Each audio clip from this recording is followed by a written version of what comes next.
Bab 331, mengerti. Dengan pemikiran telepati, 10 Viper bergigi cambuk listrik merangkak ke dalam saluran ventilasi dan saluran pemeliharaan antara dek ke-6 dan kokpit. Sementara itu, jangkauan persepsi peralatan magis probe di dekat kokpit ditingkatkan hingga maksimal. Peralatan sihir penyelidikan semacam itu seharusnya memantau apakah kapal perang kristal itu berfungsi normal atau tidak. Meskipun tidak dapat mengirimkan sinyal gambar, ia dapat memantau perubahan suhu halus dan gelombang khusus dari benda logam dengan sangat tepat. Tidak lebih dari setengah menit kemudian, Ning Feng menemukan bahwa benda logam yang suhunya sedikit lebih tinggi dari lingkungan sekitar sedang bergerak cepat di saluran ventilasi dari dek ke-6 ke kokpit. Kenakau, Ning Feng mendengus. Dia akan memanggil tim penyerang untuk mengepung saluran ventilasi, ketika jantungnya berdebar-debar dan nalurinya membuatnya khawatir sekali lagi. Penyusup itu sepertinya terlalu mudah mengekspos dirinya. Mengingat musuh telah melalui semua kesulitan saat menyelinap ke dalam kapal perang, tidak ada alasan mengapa dia tidak menutupi kontras panas dasar dan reaksi logam. Rencana yang begitu jelas sepertinya dia sengaja mengungkapkan dirinya. Merenung sejenak, pikiran telepati Ning Feng membanjiri bagian belakang kapal perang tempat dia mengaktifkan sistem alarm di sekitar ruang mesin secara maksimal. Tak lama kemudian, ia menemukan benda logam lain yang bergerak dengan kecepatan tinggi dengan suhu sedikit lebih tinggi dari lingkungan di saluran pemeliharaan di bagian belakang kapal perang. Apakah targetnya adalah kompartemen mesin? Kompartemen mesin menyediakan energi spiritual untuk semua susunan rune daya dan susunan rune anti-gravitasi di Tide Berserker. Banyak kristal disimpan di dalamnya. Mengingat gaya pembom fanatik ini, dia mungkin menjual boneka kepadaku. Itu tampak seperti dia menyelinap ke kokpit untuk operasi pemenggalan kepala, namun kenyataannya, dia pergi ke ruang mesin secara diam-diam. Sebagai pemurni, dia mungkin sudah menyiapkan peralatan sihir peledak khusus yang dapat meledakkan semua kristal di dalam ruang mesin. Jika dia menempati ruang mesin dan memaksaku menggunakan bom yang dia pasang di sana, mengklaim bahwa dia akan mati bersama dengan kapal perang kristal, aku akan dikalahkan. Namun, kokpit, kompartemen mesin, dua benda logam bergerak di dua lokasi masing-masing dengan cepat. Yang mana di antara keduanya yang asli? Jika yang menuju ke ruang mesin adalah penyamarannya dan target sebenarnya masih di kokpit, apa yang harus saya lakukan? Waktunya terbatas. Tidak mungkin untuk memeriksa situasi di depan dan belakang secara bersamaan kecuali dia membagi tim penyerang dan boneka binatang menjadi dua regu.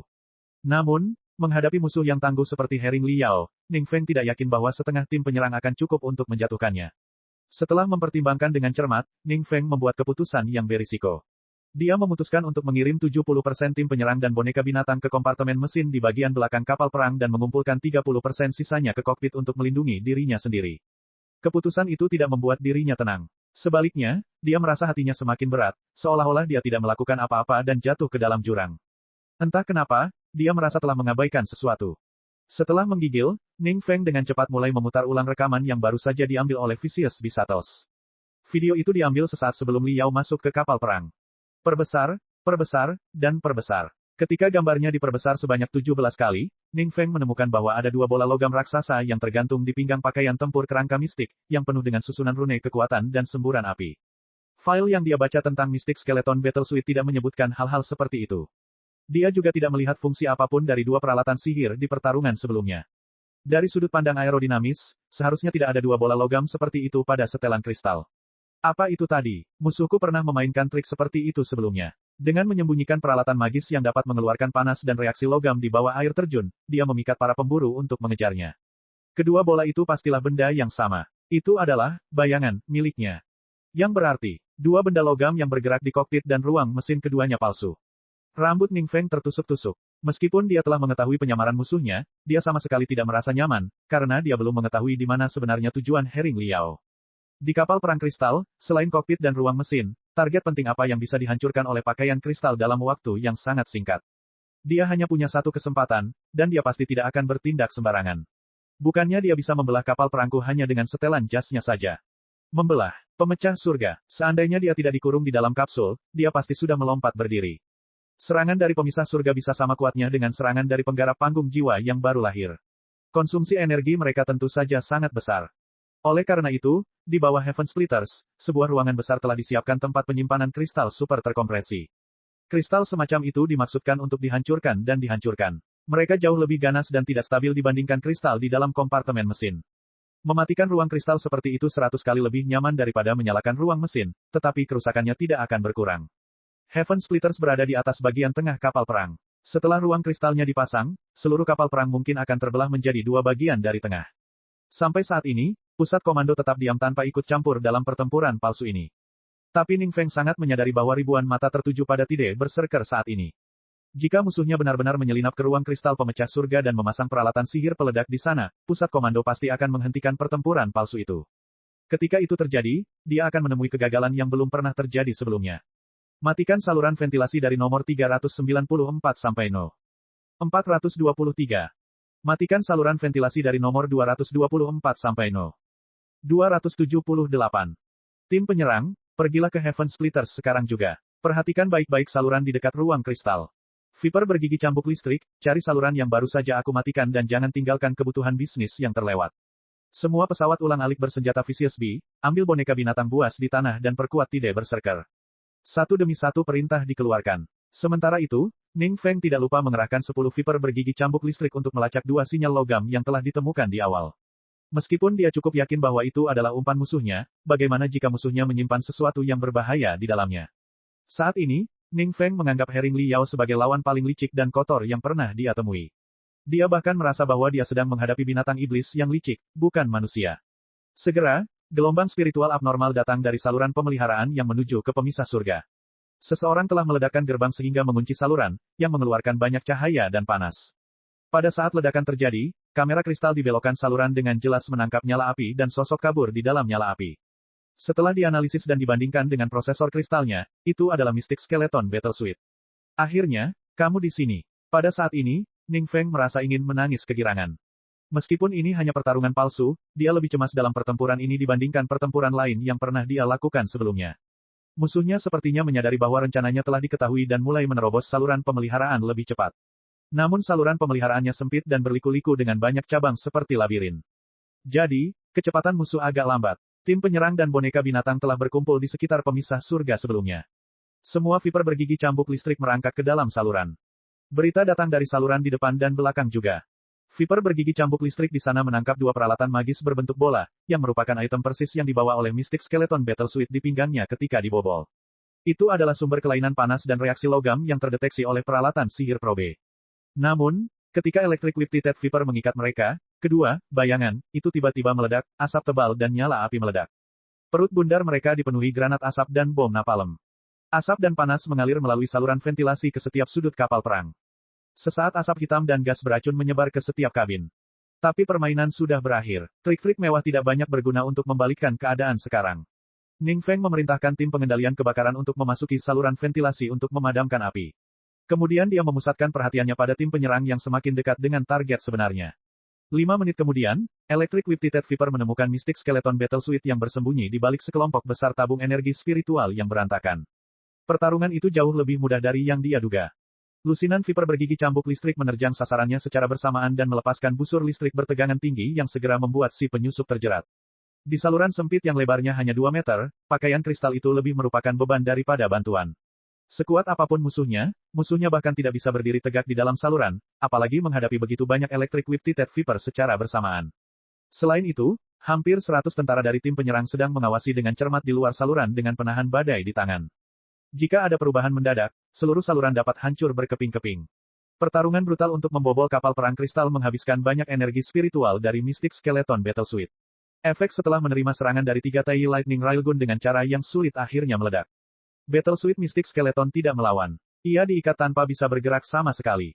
Baru setelah 4 tentara mengenakan belenggu elektromagnetik pada musuhnya dan dia melihat gambar lengkap dari Mystic Skeleton Battle Suite melalui kamera kristal pada Electric Whip Titted Viper, Ning Feng merasa sangat lega dan kehilangan seluruh kekuatannya di dalam kapsul di dalam kokpit. Dia akhirnya menangkap setelan kristal ketiga. Herring Liao memang lawan yang tangguh. Apakah dia benar-benar siswa tahun kedua? Menakjubkan. Tim pengendali kebakaran, padamkan api di kapal perang sesegera mungkin. Tim akuntansi kerusakan, laporkan kerugian kapal perang itu sekarang. Kita akan istirahat setengah jam. Masih ada jas kristal terakhir yang melarikan diri. Ayo bekerja lebih keras dan coba tangkap dia sebelum matahari terbit.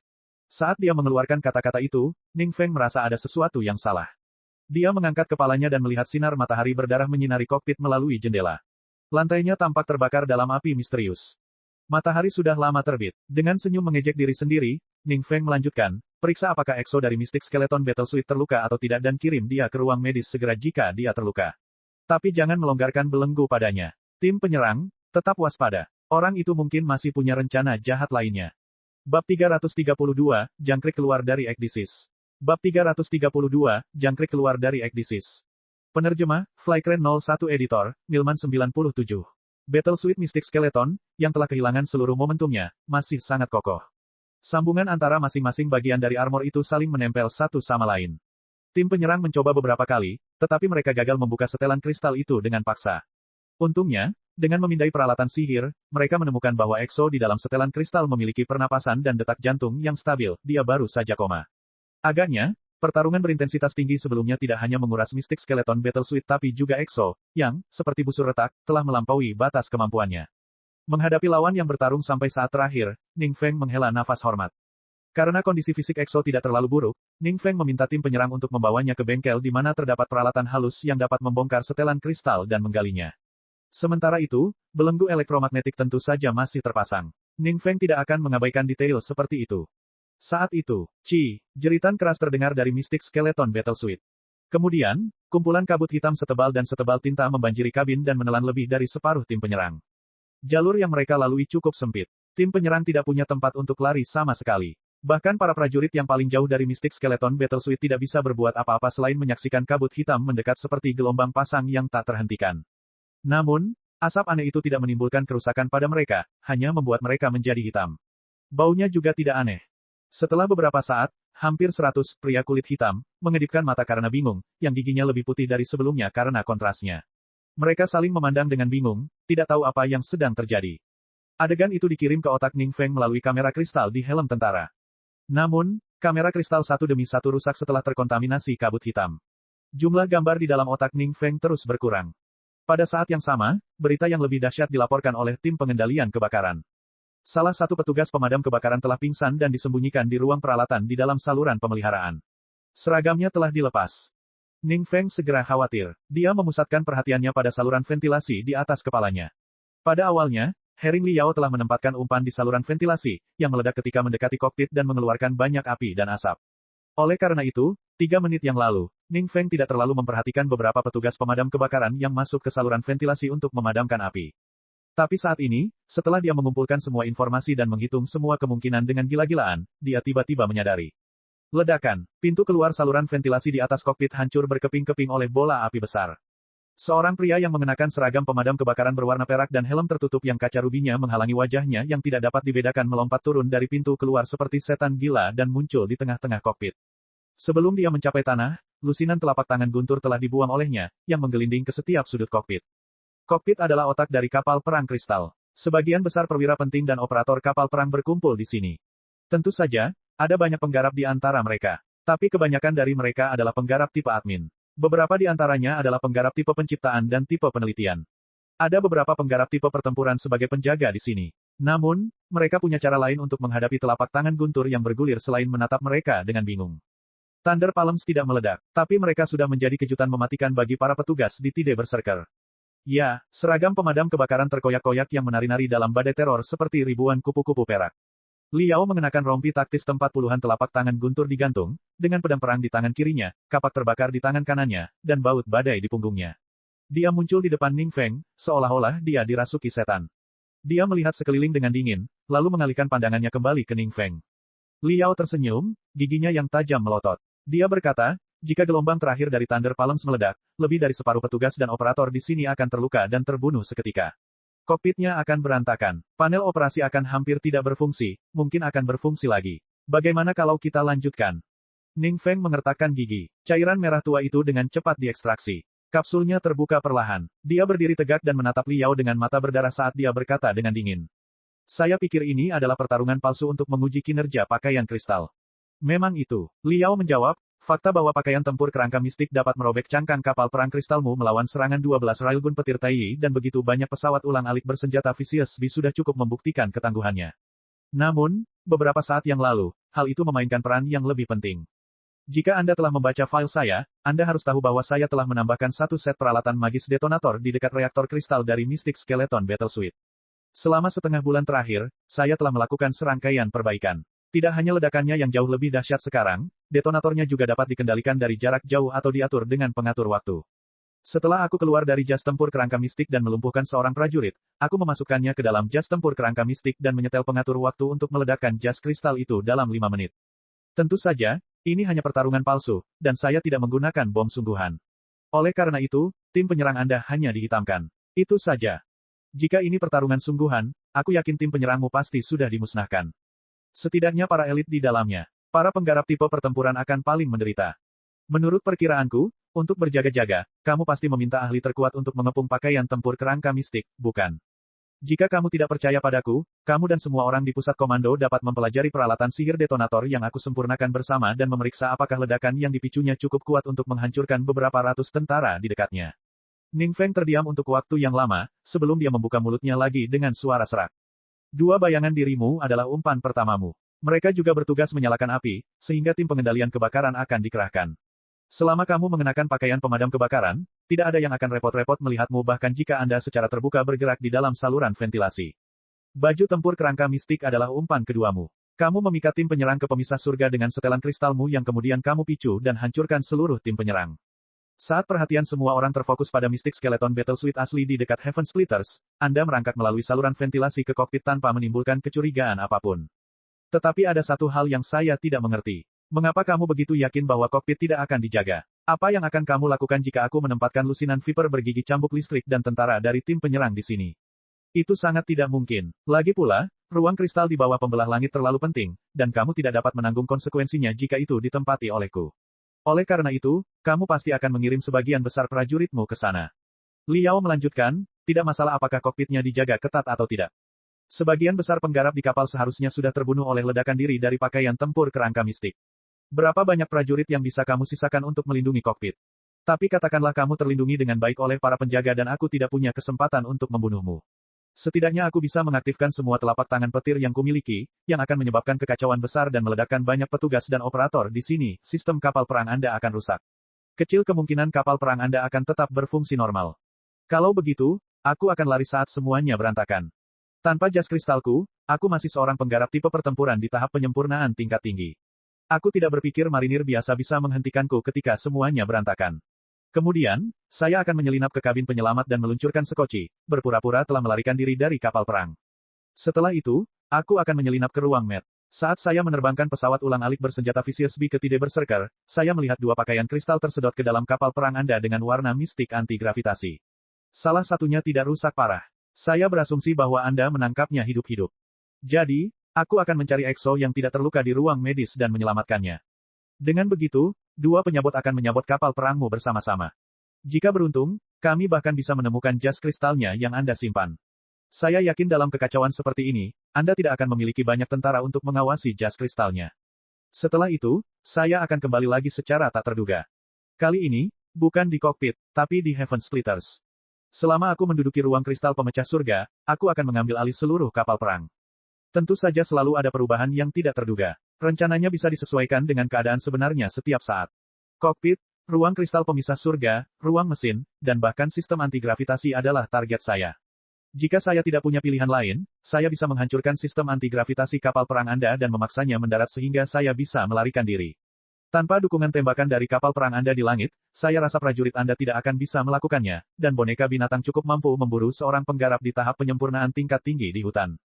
Secara keseluruhan, satu hal yang paling membuatku khawatir adalah tim penyerangmu.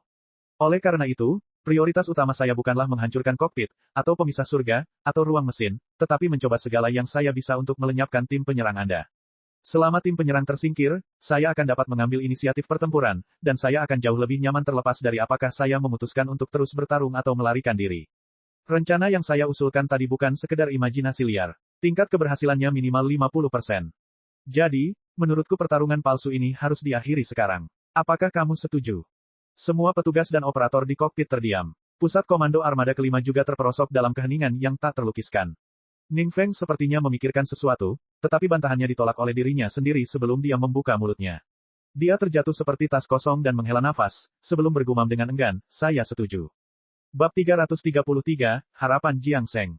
Zuo Feijing bersembunyi di kedalaman hutan lebat. Warna kabur yang tak terhitung jumlahnya saling menggantikan satu sama lain di permukaan Tiger King Battle Suite.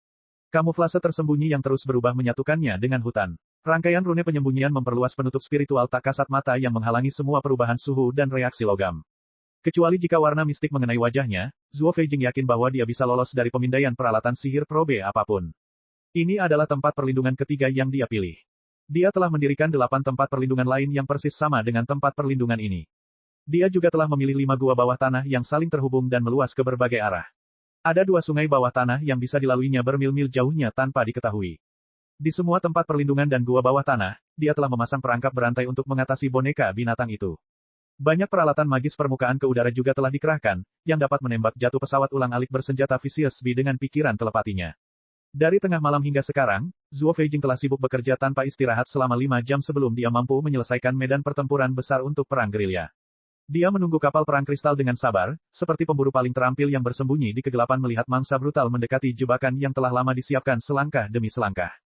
Dia akan menghapus aib dari perlombaan Flying Crystal setengah bulan yang lalu dengan pertarungan paling menarik perhatian sehingga semua orang akan tahu siapa yang mengenakan setelan kristal terbaik. Ledakan berkepanjangan bergema di kejauhan. Tide berserker bertahan di cakrawala untuk waktu yang lama. Dilihat dari pertarungan sengitnya, lebih dari 1 setelan kristal telah terdeteksi. Mungkin setelan kristal lainnya semuanya telah ditekan. Namun apakah Li Yao benar-benar telah ditangkap? Zhuo Feijing merasa kesal saat dia memikirkan burung nasar yang mengenakan pakaian tempur kerangka mistik. Tunggu saja, terakhir kali, kamu beruntung. Kali ini, aku akan menghancurkanmu dengan kemampuan luar biasa. Saat itu, suara-suara datang dari saluran komunikasi. Zhuo Feijing tercengang. Untuk penyamaran yang lebih baik, saluran komunikasi telah dijaga dalam mode senyap, sehingga kapal perang kristal tidak mendeteksi gelombang spiritual darinya. Sekarang setelah komunikasi dibuka kembali, itu hanya berarti satu hal. Pertarungan palsu telah berakhir. Seperti yang dia duga, suara lelah supernova Jiang Seng lah yang berbicara. Feijing, ayo keluar, ini sudah berakhir. Zhuo Feijing bingung. Lalu dia berseru kegirangan, pertempuran sudah berakhir. Apakah ketiga jas kristal lainnya sudah ditekan? Saluran komunikasi terdiam untuk waktu yang lama sehingga Zhuo Feijing mengira komunikasi telah terputus, namun kemudian supernova Jiang Seng berkata dengan lembut, tidak. Tide berserker, telah kehilangan kemampuan tempur. Apa? Zhuo Feijing tercengang. Otot-otot wajahnya bergerak-gerak begitu hebat hingga tidak ada yang tahu seperti apa ekspresinya. Supernova Jiang Seng menghela nafas dan menjelaskan, setelan kristal membajak pesawat ulang-alik bersenjata Vicious Bee dan menyelinap ke dalam kapal perang kristal dengan berpura-pura bahwa dia adalah seorang pilot. Kemudian dia masuk ke kokpit dan melakukan strategi pemenggalan kepala. Menurut perhitungan pusat komando, ada kemungkinan 61% bahwa dia akan berhasil membunuh Ning Feng, kapten dan komandan tertinggi kapal perang kristal. Bahkan jika pembunuhan itu gagal, masih ada kemungkinan 93% bahwa dia akan menghancurkan sebagian besar perwira dan operator, menghancurkan panel operasi, dan menghilangkan kemampuan tempur kapal perang kristal tersebut. Oleh karena itu, pertarungan palsu telah berakhir. Kamu bisa keluar sekarang. Zhuo Feijing tidak bisa berkata-kata. Seseorang sepertinya telah menyiramkan semangkuk air panas ke wajahnya, di mana segala macam wajah saling menggantikan. Setelah beberapa saat, dia mengertakkan gigi dan berkata, kata demi kata, itu Li Yao, bukan? Jiang Seng menjawab, ya, Herring Li Yao. Saat itu juga, matahari merah terbit dari lembah, akhirnya menyingkirkan lengan cakrawala. Itu merobek awan suram dengan ribuan sinar cahaya dan menyerang langit tanpa batas. Seolah-olah suhu dingin minus 100 derajat Celcius baru saja berlalu, udara di pusat komando sepenuhnya membeku. Semua orang dipadatkan oleh angin dingin yang tak terlihat, bahkan tidak bisa mengedipkan mata. Namun jauh di lubuk hati mereka, gunung berapi sedang meletus. Keheranan, kebingungan, kemarahan, rasa malu, dan penghargaan, semuanya meledak. Emosi yang rumit mengalir di hati mereka seperti magma. Bukan hal yang belum pernah terjadi sebelumnya jika kapal perang kristal dibobol oleh musuh. Kalau tidak, pasukan federal pasti sudah lama bergerak menuju Dark Desolate Domain daripada menempatkan diri mereka di dataran tinggi Grand Desolate paling selatan. Namun, sepanjang sejarah, musuh yang menerobos dan menghancurkan kapal perang kristal semuanya berada pada level Raja Iblis atau bahkan lebih tinggi. Tidak pernah ada yang membayangkan bahwa seorang penggarap pada tahap penyempurnaan tingkat tinggi, ditambah setelan kristal MP termurah dari federasi yang telah dianggap oleh sebagian orang tidak lebih dari tumpukan sampah, akan mampu menaklukkan 3 orang seperti itu, monster baja setinggi 100 meter yang dipersenjatai dengan sepasang Heaven Splitter dan 12 Tai Lightning Railgun. Setiap bagian dari sinar itu memutar klip video pertarungan Mystic Skeleton Battle Suite. Pada awalnya, ia menghancurkan pesawat ulang-alik bersenjata Vicious Bee menjadi berkeping-keping dalam waktu setengah detik dengan senapan mesin vulkan berat 6 barel berkepala 3. Kemudian, ia menerobos baku tembak 12 Tai Lightning Railgun, pedang terbang yang tak terhitung banyaknya, dan meriam kristal yang tak terhitung jumlahnya, sebelum menembus cangkang kapal perang dengan setengah energi spiritual yang terkandung dalam reaktor kristalnya. Akhirnya, dengan bom waktu, tim penyerang, yang terdiri dari prajurit terkuat di dalamnya, tersingkir. Adegan-adegan itu membekas di benak semua orang dan tidak akan terlupakan untuk waktu yang lama. Kesan mereka semakin bertambah setelah para penyuling dan ahli bom militer mempelajari sistem peledakan dari Mystic Skeleton Battle Suite dengan hati-hati dan sampai pada suatu kesimpulan. Menurut analisis para profesional, sistem peledakan, meskipun terbuat dari kristal biasa, masih dapat memicu ledakan yang dapat mempengaruhi setidaknya 10 kabin di dekatnya karena ledakan hebat dari ledakan tersebut tertahan di ruang terbatas. Karena tim penyerang terlalu ramai saat itu, mereka mungkin hancur berkeping-keping tanpa ada yang selamat sama sekali. Sedangkan untuk penggarap di dalam tim penyerang, mereka paling dekat dengan setelan kristal dan akan paling menderita akibat ledakan tersebut. Itu tidak akan membantu bahkan jika mereka telah membuka perisai spiritual mereka tepat pada waktunya. Laporan analisis mengubah ekspresi semua orang. Mata mereka yang menyala-nyala ditujukan pada para delegasi lembaga perang Grand Desolate. Selamat. Setelah sekian lama, seorang kultivator dari Universitas Star Nebula memberi tepuk tangan pertama pada Yuan Manqiu. Mystic Skeleton Battle Suite memang merupakan model setelan kristal MP luar biasa yang memungkinkan EXO paling gila mencapai pencapaian paling luar biasa. Penggarap dari 3 sekte pelatihan pedang utama, setelah menghela nafas panjang, juga memberikan pujian mereka kepada lembaga perang terpencil. Namun para delegasi dari Deep Sea University berdiri diam, seolah-olah mereka sedang ditekan oleh lautan yang berbobot bertonton. Sebelum jas tempur Raja Harimau mampu menunjukkan kekuatan penuhnya, jas tempur kerangka mistik yang gila telah mengakhiri pertarungan palsu dengan tindakan gilanya. Benar-benar menjengkelkan. Semua orang mengalihkan pandangan marah dan marah mereka ke Supernova Jiangseng. Sambil menarik napas dalam-dalam, Jiangseng berjalan ke arah Yuan Manqiu dan berkata dengan sungguh-sungguh, "Kakak senior Yuan, saya salah. Setelah Profesor Zheng Xuan, saya menyatakan bahwa proyek kerangka mistik tidak akan pernah berhasil. Proyek Mystic Skeleton telah berhasil. Mystic Skeleton Battle Suite adalah model setelan kristal MP yang sangat kompeten. Seseorang harus mengakui kesalahannya. Saya dengan tulus meminta maaf kepada kakak senior Yuan, kepada Profesor Zheng Xuan, dan kepada semua staf dan mahasiswa Departemen Pemurnian di lembaga perang terpencil. Saat kau bertemu Liao, tolong sampaikan juga permintaan maafku kepadanya. Aku pernah berkata bahwa dia tidak akan mencapai apapun di Departemen Pemurnian di lembaga perang terpencil. Namun ternyata, dia telah tumbuh menjadi seorang penyuling yang luar biasa. Sistem peledakan yang dia rancang dan sempurnakan adalah salah satu peralatan sihir peledak terbaik yang pernah saya lihat. Namun, pakaian kristal MP hanyalah salah satu jenis peralatan magis. Kemenangan ini berarti bahwa Departemen Pemurnian dari lembaga perang terpencil berdiri setara dengan Departemen Pemurnian Universitas Laut Dalam sekarang. Jika kamu benar-benar ingin mengalahkan kami, tolong keluarkan peralatan sihir baru yang lebih kuat. Saya sangat menantikan untuk bersaing dengan kakak senior Yuan dan para pemuda berprestasi seperti Li Yao di dunia peralatan sihir yang menakjubkan. Di depan sinar cahaya yang berkedip, Ren Xingbei berdiri diam dan tegak, seperti kapal perang yang jatuh yang benar-benar kehilangan momentum. Sang Guan Ce menepuk pundaknya dan berkata, "Bei tua, jangan biarkan hal itu terlalu mengganggumu. Kamu harus tahu bahwa kecil kemungkinannya kapal perang kristal akan menyerang garis musuh sendirian. Kapal perang kristal selalu dalam formasi. Saat musuh mendekat, beberapa, atau bahkan puluhan kapal perang kristal akan menembak bersamaan dan menghancurkan calon penyusup hingga berkeping-keping. Oleh karena itu, mustahil hal seperti itu akan terjadi dalam pertarungan sesungguhnya. Berhentilah memikirkannya." Ren Xingbei meliriknya dan mengendus. "Sang Guan, kita sudah berteman selama beberapa dekade, dan kita telah mengalami kegagalan yang jauh lebih brutal daripada ini. Apakah aku terlihat seperti seseorang yang tidak sanggup menanggung akibat dari sebuah kegagalan? Aku hanya..." Dia berhenti untuk waktu yang lama. Lalu dia melambaikan tangannya dan berkata dengan kesal, "Baiklah, lupakan saja. Mari kita periksa anak yang baru saja menciptakan keajaiban ini. Hering Liao, menarik, di pusat medis armada kelima." Liao sedang berendam dalam cairan pemulihan berwarna hijau tua. Tubuhnya terayun-ayun, matanya terpejam. Luka dan luka di tubuhnya terlalu banyak untuk dihitung. Tidak ada 1 inci pun kulitnya yang utuh. Otot-ototnya kering, arterinya menonjol, dan dia tampak kurus seperti tengkorak sekarang. Dia telah menggunakan seluruh semangat, tekad, dan kekuatan fisiknya di pertempuran sebelumnya. Dia paling menderita akibat serangan Tai Lightning Railgun dan pedang terbang yang tak terhitung jumlahnya ketika dia menerobos Tide Berserker. Meskipun tubuhnya telah dibangun dengan teknik 1000 tempering 100 pemurnian, tubuhnya masih rusak parah. Menurut para dokter, tingkat keparahan lukanya hampir sama dengan dia ditabrak oleh kapal perang kristal berkecepatan penuh. Seni menelan paus, aktifkan. Liao membuka mulutnya dan mulai meminum cairan pemulihan. Pori-pori di sekujur tubuhnya juga terbuka, menyerap nutrisi yang terkandung dalam cairan nutrisi secara gila-gilaan untuk memperbaiki pembuluh darah dan saraf yang terkuras dan rusak. Konsentrasi cairan pemulihan menurun dengan cepat.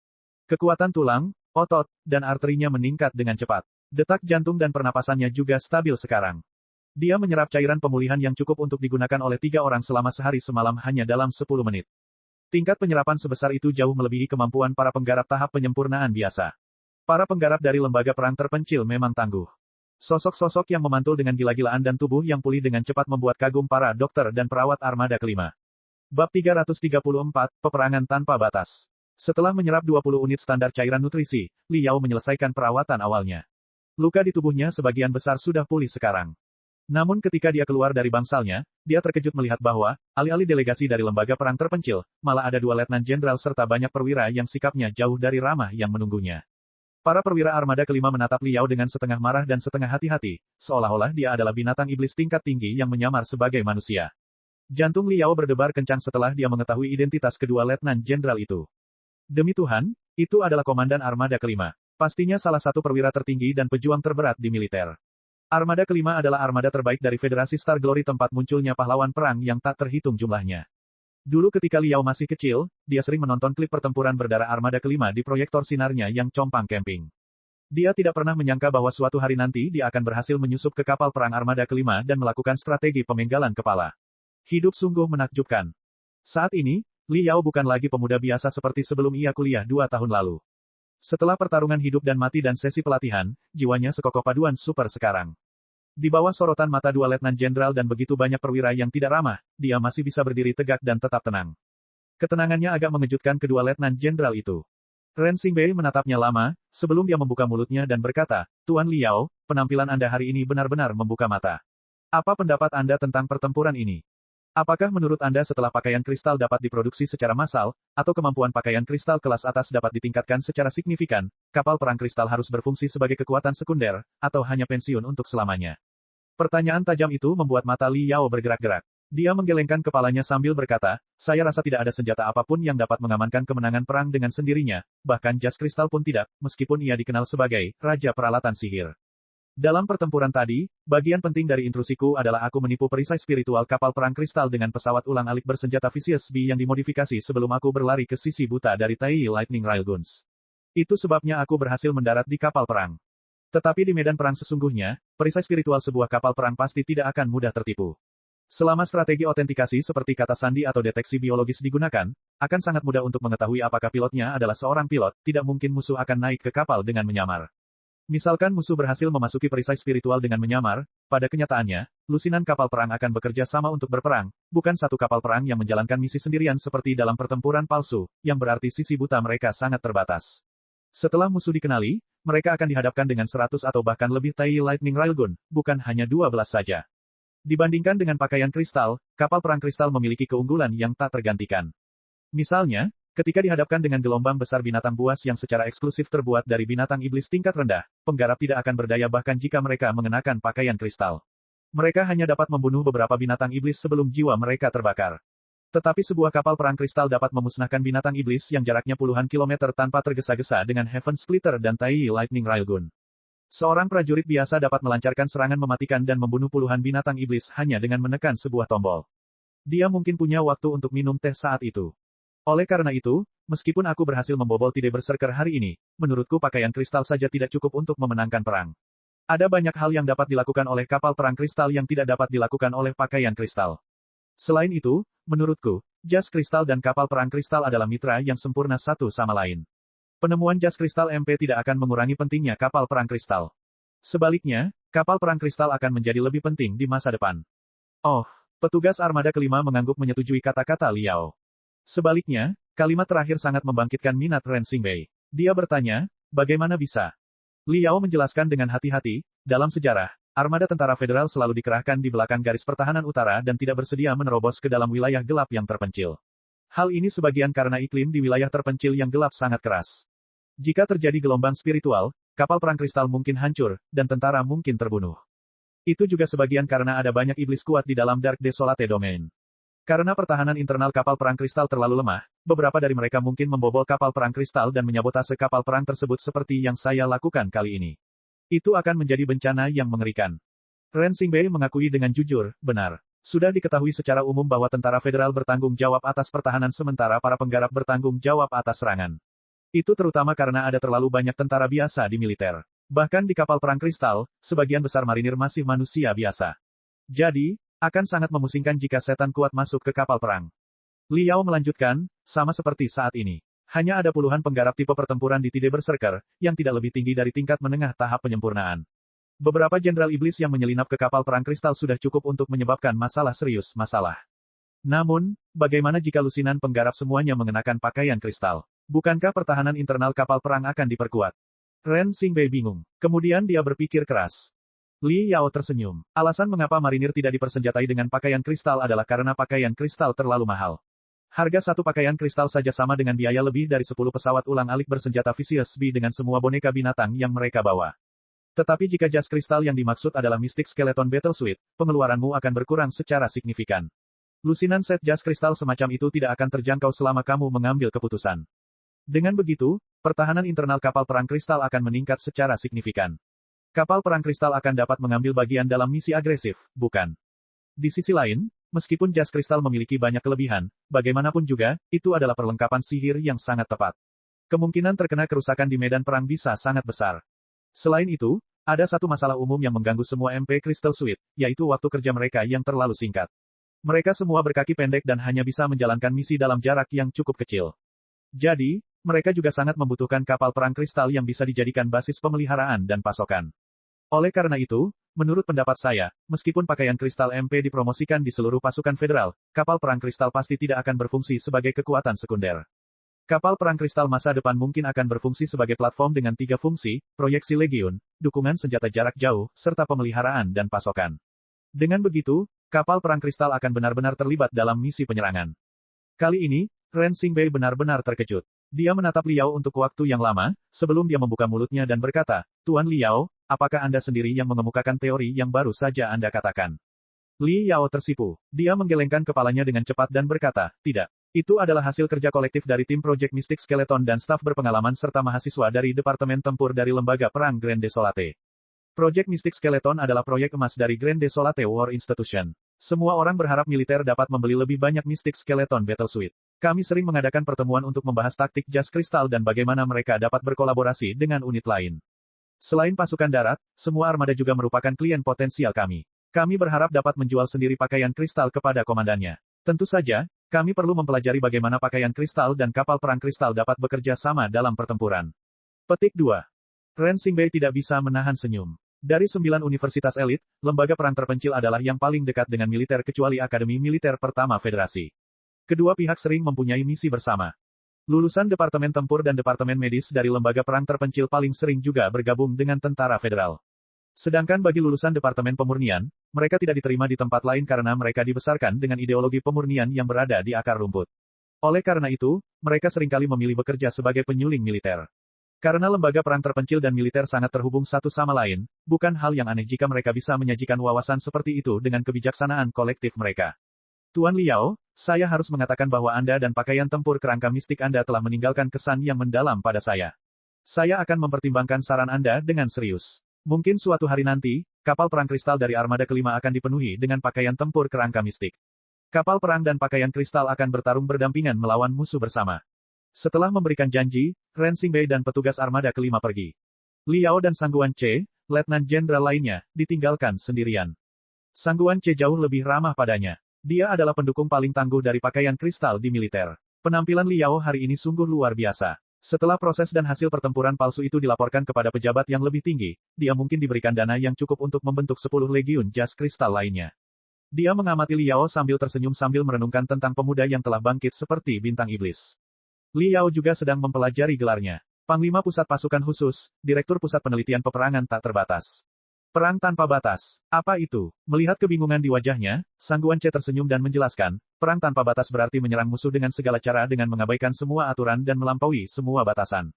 Ini juga dikenal sebagai perang asimetris. Baru saja, kamu melawan kapal perang kristal raksasa dengan setelan kristal kecil. Itu adalah salah satu bentuk peperangan asimetris. Strategi pemenggalan kepala yang kamu gunakan adalah metode yang paling umum dalam peperangan tanpa batas. Perang antara tentara federal dan gelombang besar termasuk dalam kategori perang biasa. Tetapi pertempuran antara penggarap dan iblis tingkat tinggi, terutama yang lebih tinggi dari tahap dasar dan jenderal iblis, tidak dapat dibatasi oleh metodologi peperangan biasa. Semua belenggu yang membatasi imajinasi kita harus dipecah menjadi beberapa bagian. Misalnya, akankah klan iblis memindahkan Raja Iblis, atau bahkan Kaisar Iblis, melalui lubang cacing mini ke depan ketua parlemen dan memenggal kepalanya? Akankah klan iblis melepaskan begitu banyak bak pengganggu gelombang, yang dapat menyebabkan kerusakan pada neksus spiritual, sehingga seluruh jaringan akan hancur dan tatanan ekonomi dan sosial Federasi Star Glory menjadi berantakan? Apakah ada iblis kuat yang menyelinap ke sektor asal surga dengan berpura-pura menjadi manusia dan bahkan menjadi pejabat tinggi di pemerintahan federal? Pendekatan tak terbatas apa yang bisa kita lakukan untuk menyusup, meresahkan, dan menyerang sektor Blood Demon? Apakah mungkin untuk menyamarkan manusia sehingga dia bisa menyelinap ke sektor Blood Demon? Ini semua adalah bidang penelitian peperangan tanpa batas. Jangan berpikir aku melebih-lebihkan untuk menakutimu. Faktanya, hal-hal yang aku sebutkan tadi telah terjadi sebelumnya, sedang terjadi, dan akan terjadi lagi. Li Yao terkejut. Apakah memang ada setan kuat yang membunuh ketua parlemen melalui lubang cacing mini? Apakah ada banyak sekali mata-mata iblis yang hidup sebagai manusia, beberapa di antaranya bahkan memperoleh posisi penting di pemerintahan federal? Peperangan tanpa batas terdengar lebih mendebarkan daripada pertarungan langsung. Bab 335, Persekutuan Orc Gaib. Melihat wajah Li Yao yang tertarik, Sang Guan Che tersenyum dan berkata, Tuan Li Yao, saya telah mempelajari arsip Anda dengan cermat. Saya tidak menyangka bahwa pemuda seperti Anda akan memiliki begitu banyak pengalaman. Anda bahkan orang nomor satu di Federasi Prajurit Penyandang Disabilitas kelas. Jadi, Anda lebih dari memenuhi syarat untuk tawaran saya. Pernahkah Anda mempertimbangkan untuk bergabung kembali dengan militer dan bekerja di Pusat Penelitian Perang Tak Terbatas? Li Yao bingung. Dia tidak menyangka seorang letnan jenderal akan datang dan mencoba merekrut seorang mahasiswa secara langsung. Merenung sejenak, dia terjebak dalam dilema. Lembaga perang terpencil menggunakan sistem kredit. Siswa manapun berhak untuk lulus selama mereka memperoleh kredit yang cukup. Li Yao telah memperoleh 40.000 kredit pada tahun pertama. Sekarang setelah proyek Mystic Skeleton menang, sebagai satu-satunya siswa di tim proyek dan pilot uji dari Mystic Skeleton Battle Suite, dia telah mendapatkan kredit astronomi yang lebih dari cukup baginya untuk lulus. Namun, ia merasa sayang sekali jika lulus saat ini. Dia berencana menukarkan sebagian kreditnya untuk beberapa kursus dari Departemen Tempur. Mengingat jumlah kreditnya, dia dapat dengan mudah mengambil kursus yang diajarkan oleh penggarap formasi inti.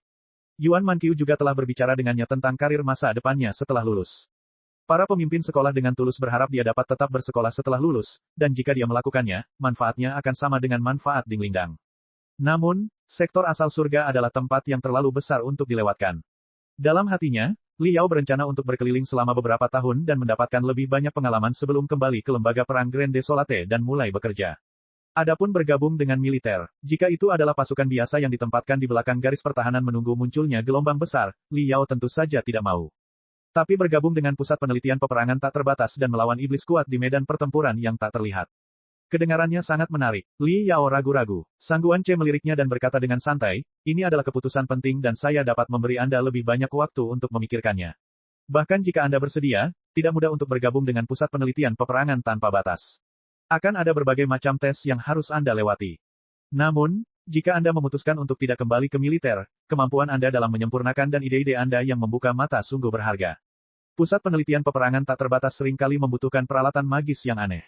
Terkadang peralatan tersebut tidak harus kuat tetapi membutuhkan kreativitas atau bahkan imajinasi yang gila. Jika kami menemukan masalah mengenai peralatan sihir, kami mungkin akan menghubungi Anda, atau kami mungkin meminta Anda untuk menyempurnakan peralatan sihir untuk pusat penelitian peperangan tak terbatas. Apakah Anda setuju? Li Yao menganggukkan kepalanya dengan cepat. Tentu saja, selama kamu tidak menyalahkanku karena kurangnya pengalamanku. Sang Guan Che tersenyum. Kurangnya pengalamanmu adalah alasan mengapa aku menginginkanmu. Cara pemurnian dari pemurni berpengalaman semuanya sudah pasti dan mudah dilihat oleh iblis kuat yang dapat membuat rencana penangkal dengan mudah. Sebagai perbandingan, sangat mungkin pemula sepertimu bisa menyempurnakan beberapa perlengkapan sihir yang melampaui ekspektasi para iblis kuat. Tetapi tujuan utama kunjungan saya hari ini bukanlah untuk mengundang Anda bergabung dengan militer. Saat dia berbicara, Sang Guan Che mengeluarkan kartu perak berkilauan dari sakunya dan menyerahkannya dengan sungguh-sungguh. Tuan Li Yao, tolong simpan kartunya. Saat Anda senggang, Anda dapat menjelajahinya dengan pikiran telepati Anda. Ini adalah undangan sekaligus ujian. Li Yao benar-benar tercengang. Dia terlalu familiar dengan kartu itu. Setahun yang lalu, Long Wenhui, wakil presiden dari Aliansi 100 Saber dan seorang penggarap formasi inti, telah menawarinya kartu yang sama persis kepadanya, memberitahunya bahwa kartu tersebut berasal dari organisasi yang ratusan kali lebih kuat daripada Aliansi 100 Saber. Di permukaan kartu itu tertulis 4 kata, yaitu, saat bintang bersinar. Tampaknya setipis ujung pedangnya, tapi sebenarnya menggunakan teknik pelipatan ruang yang disebut, menyembunyikan dunia dalam biji sesawi, dan menyegel labirin 3 dimensi yang sangat besar di dalamnya. Setelah menyelesaikan sesi latihannya setiap hari, Li Yao akan memperluas benang spiritualnya ke dalam labirin dan menjelajahi takdirnya. Tapi setelah hampir 1 tahun penuh, dia belum pernah menyentuh batas labirin.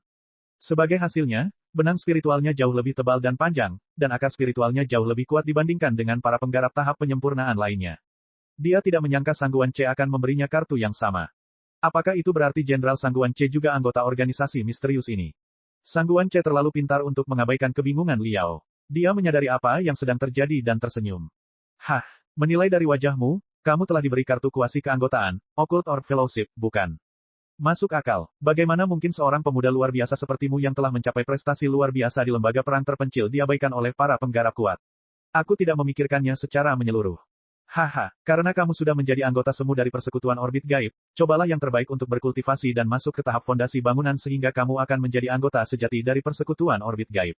Kami akan bertarung berdampingan dan taklukkan kosmos. Liao mau tak mau bertanya, Jenderal Sangguan, organisasi macam apa yang disebut persekutuan orbit gaib ini?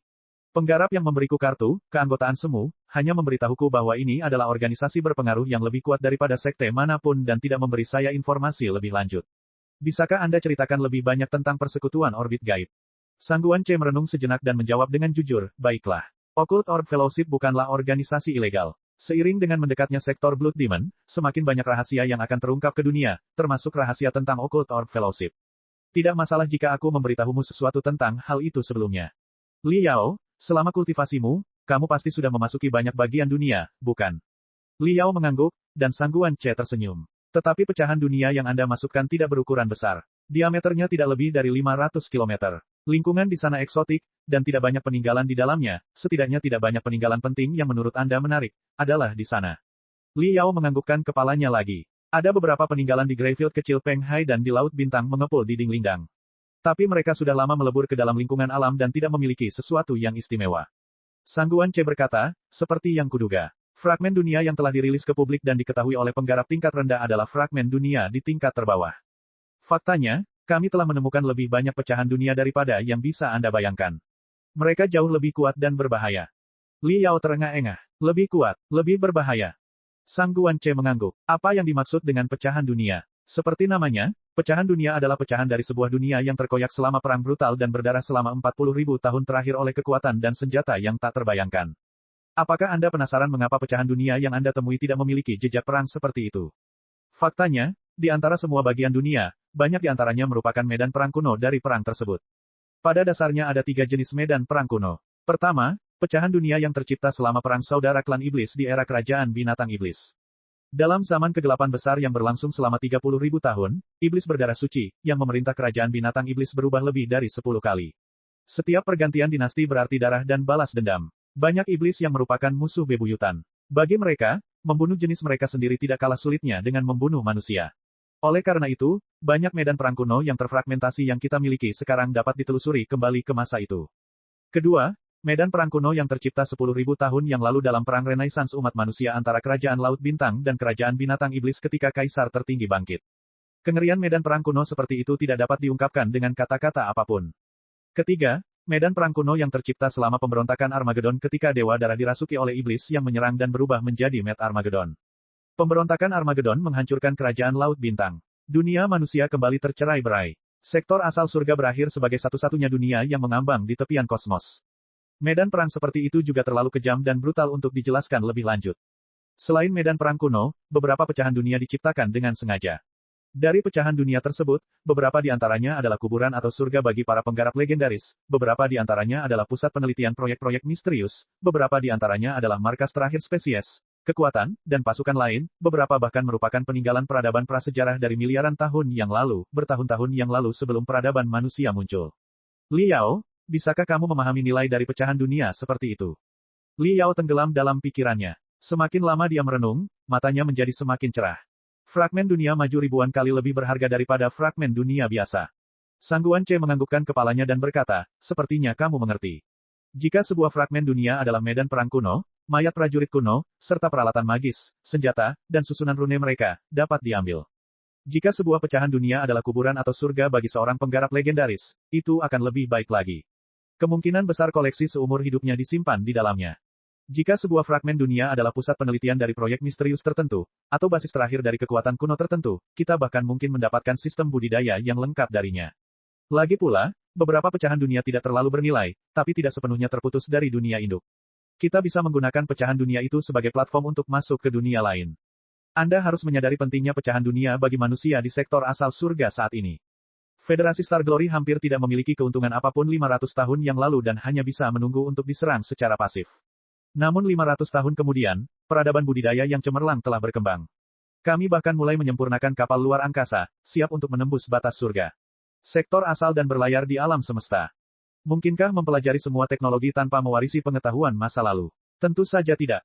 Banyak bagian dari sistem budidaya, seni budidaya, dan teknologi peralatan magis kami berakar pada penemuan di pecahan dunia. Fragmen dunia yang berisi peninggalan peradaban selama 40.000 tahun terakhir disebut sebagai orb gaib. Orb gaib itu misterius dan berharga. Harta karun yang tak terhitung jumlahnya terkubur di dalam bola gaib menunggu para pejuang gagah berani untuk menaklukkan. Li Yao akhirnya mengerti segalanya. Occult Orb Fellowship adalah organisasi yang mengeksplorasi dan mengembangkan Occult Orb. Benar, Sang Guan Ce berhenti tersenyum dan menatap Li Yao dengan ekspresi serius. Orb gaib sangat penting bagi umat manusia di sektor asal surga. Namun, nilai tak terukur dari harta karun yang tersembunyi di dalamnya sudah cukup untuk memicu keserakahan organisasi atau orang manapun, yang mungkin menyebabkan perang saudara di antara para penggarap. Oleh karena itu, 392 tahun yang lalu, semua sekte dunia budidaya dan perwakilan masyarakat biasa berkumpul dan mendirikan Persekutuan Orbit Gaib dengan aturan yang ketat. Persekutuan Orbit Gaib adalah organisasi teratas yang melampaui semua sekte dan kekuatan di dunia budidaya sektor asal surga. Organisasi ini mempunyai dua misi. Pertama, jelajahi dan taklukkan orb gaib untuk menyerap dan mencerna sistem budidaya, seni budidaya, dan teknologi peralatan magis yang terkubur di dalamnya. Dengan memanfaatkannya sebaik-baiknya, peradaban budidaya sektor asal surga akan berjuang untuk masa depan yang lebih baik. Kedua, memastikan bahwa seni rahasia dan harta karun yang diambil dari bola gaib tidak menjadi milik sekte atau orang tertentu tetapi digunakan untuk kebahagiaan terbesar bagi sejumlah besar orang. Semua penggarap dan masyarakat biasa harus mendapatkan manfaat dari ini. Bola gaib. Bab 336, Anak-anak dari Bola Gaib. Sang Guan Ce berhenti sejenak dengan wajah muram. Suaranya juga terdengar serak. Kedua peraturan itu ditetapkan oleh penggarap sektor asal surga dengan mengorbankan ribuan darah orang. Ratusan tahun yang lalu, ketika manusia dari sektor asal surga pertama kali mulai menjelajahi bola gaib dalam skala besar, federasi hampir runtuh karena penjarahan harta rahasia. Kemajuan dan kehancuran Legiun Naga Merah juga banyak hubungannya dengan bola gaib. Jadi, kami memutuskan untuk tidak mengungkapkan semua informasi tentang bola gaib kepada publik. Bahkan banyak penggarap yang hanya tahu sedikit tentangnya. Bola gaib, harta karun rahasia, seni kuno. Mereka bisa menjadi katalis untuk mendorong peradaban kita maju, dan mereka juga bisa menjadi bahan bakar yang membakar peradaban kita hingga rata dengan tanah. Li Yao tahu persis apa yang dibicarakan Sang Guan Ce. Legenda tentang harta karun adalah kisah paling memikat di kalangan umat manusia sepanjang masa. Namun, setiap legenda harta karun selalu berkaitan dengan pertarungan berdarah. Li Yao dapat membayangkan bagaimana para pendahulunya dikuasai oleh hasrat dan keserakahan dan akhirnya menjadi mesin pembunuh setelah mereka memasuki bola gaib dan menemukan harta rahasia yang kuat. Mungkin bukan ide yang buruk untuk membiarkan Occult Orb Fellowship tetap menjadi yang teratas dalam segalanya. Sang Guan Ce menghela nafas dan melanjutkan, justru karena Occult Orb sangat membuat ketagihan sehingga Occult Orb Fellowship memiliki standar yang sangat tinggi bagi para anggotanya. Tetapi itu bukan satu-satunya alasan mengapa Persatuan Orb Gaib tidak mau mempublikasikan Orb Gaib tersebut ke publik dan mengizinkan semua penggarap dan bahkan orang biasa untuk mengeksplorasi dan menggalinya. Ada dua alasan lainnya.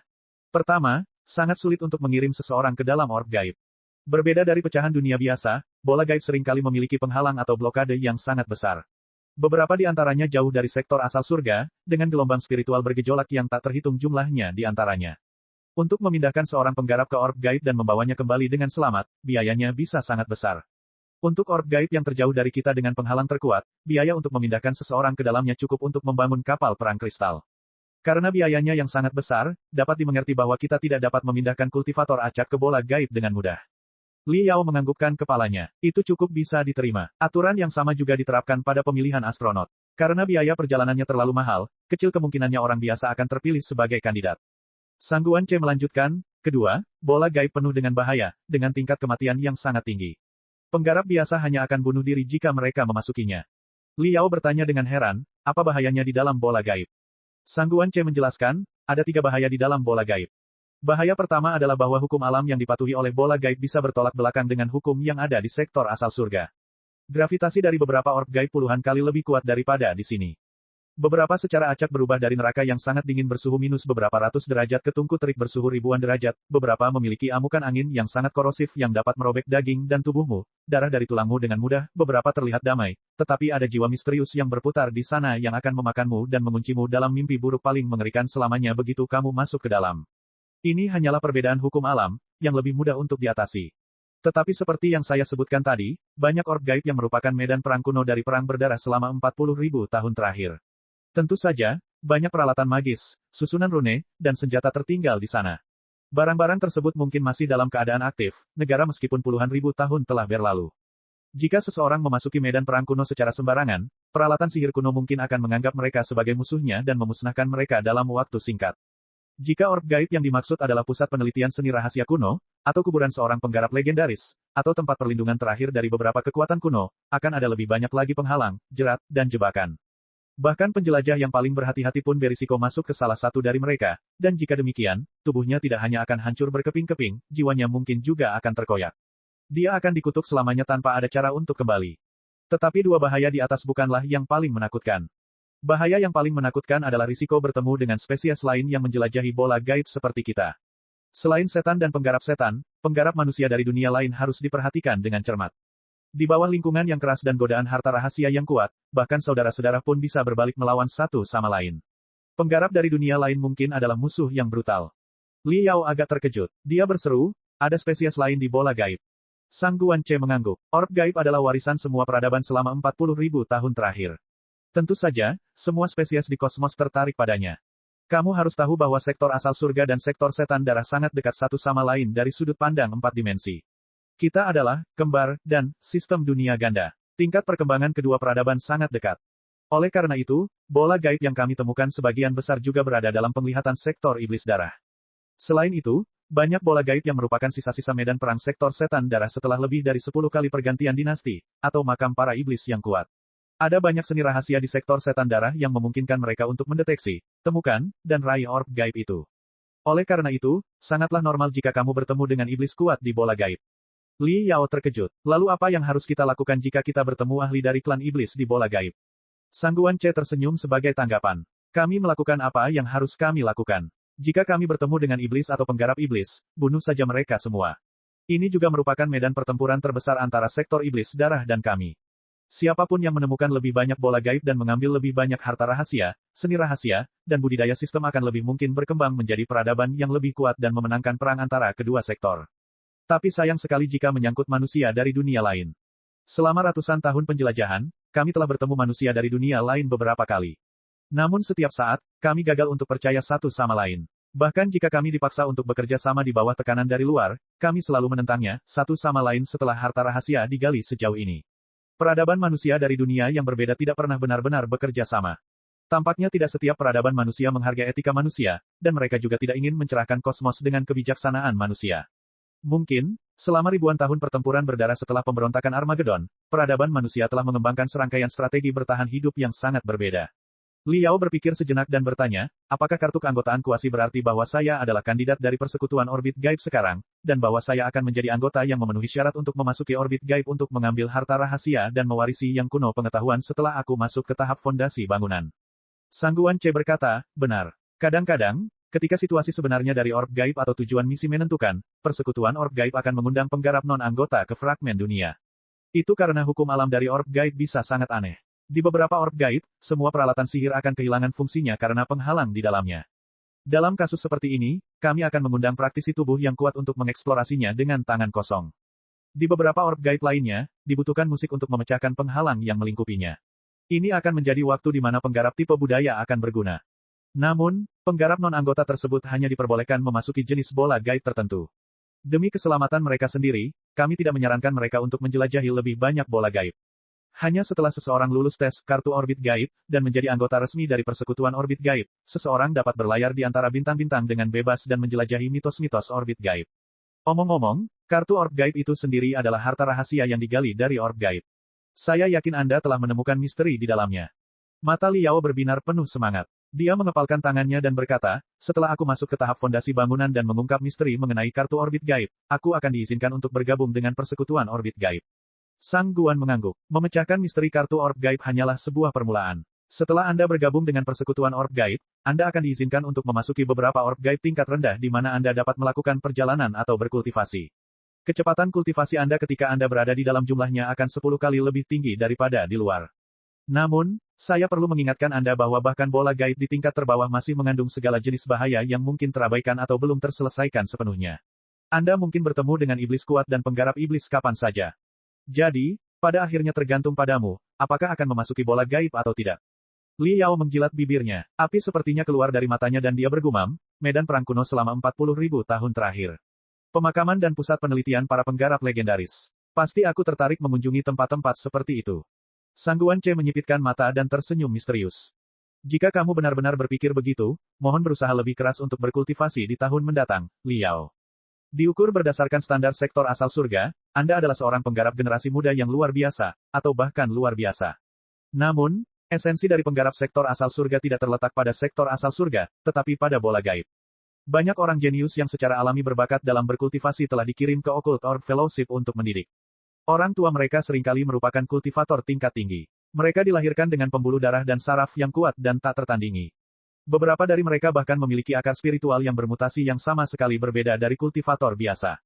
Tidak hanya mereka berbakat, mereka juga dibina oleh segala jenis seni rahasia dan harta karun. Saat mereka berusia 3 hingga 5 tahun, mereka akan dipindahkan ke beberapa bola gaib khusus dan tumbuh di lingkungan yang menantang di sana. Mereka adalah elit super yang dibesarkan oleh penggarap sektor asal surga dengan tujuan menjelajahi lebih banyak bola gaib, yang dikenal sebagai anak-anak bola gaib.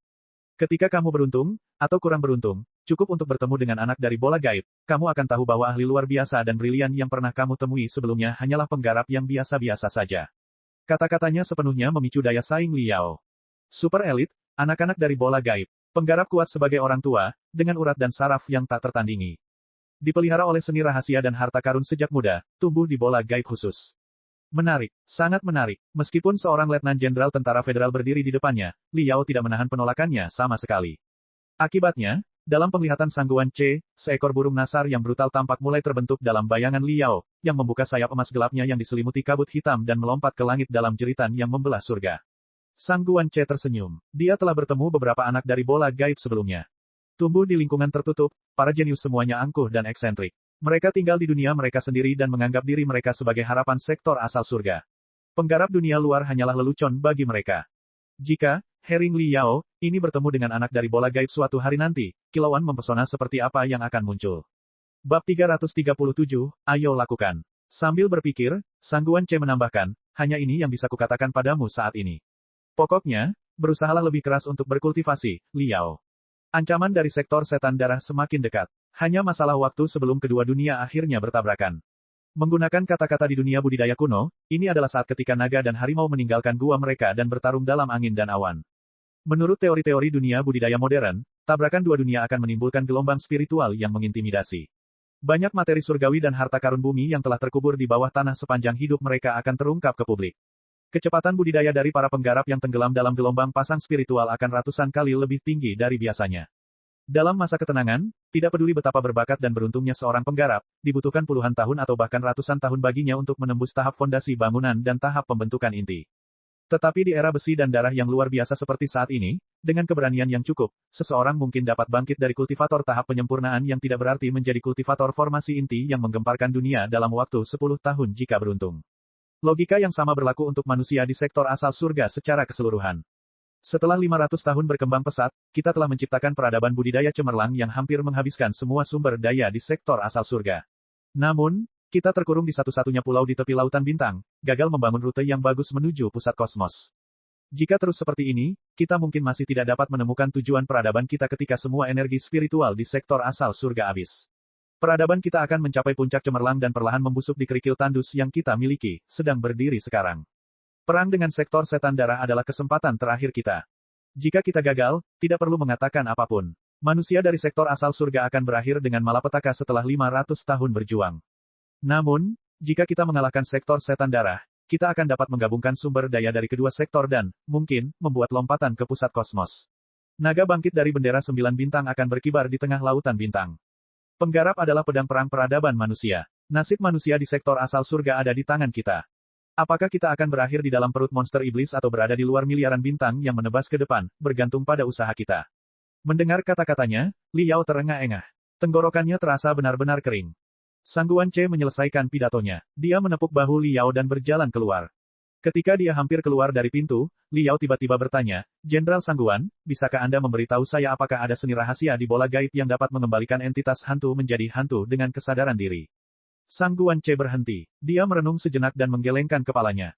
Tidak yang saya tahu. Namun, bola gaib yang telah kita jelajahi sejauh ini hanyalah sebagian kecil dari semua bola gaib yang ada di luar sana.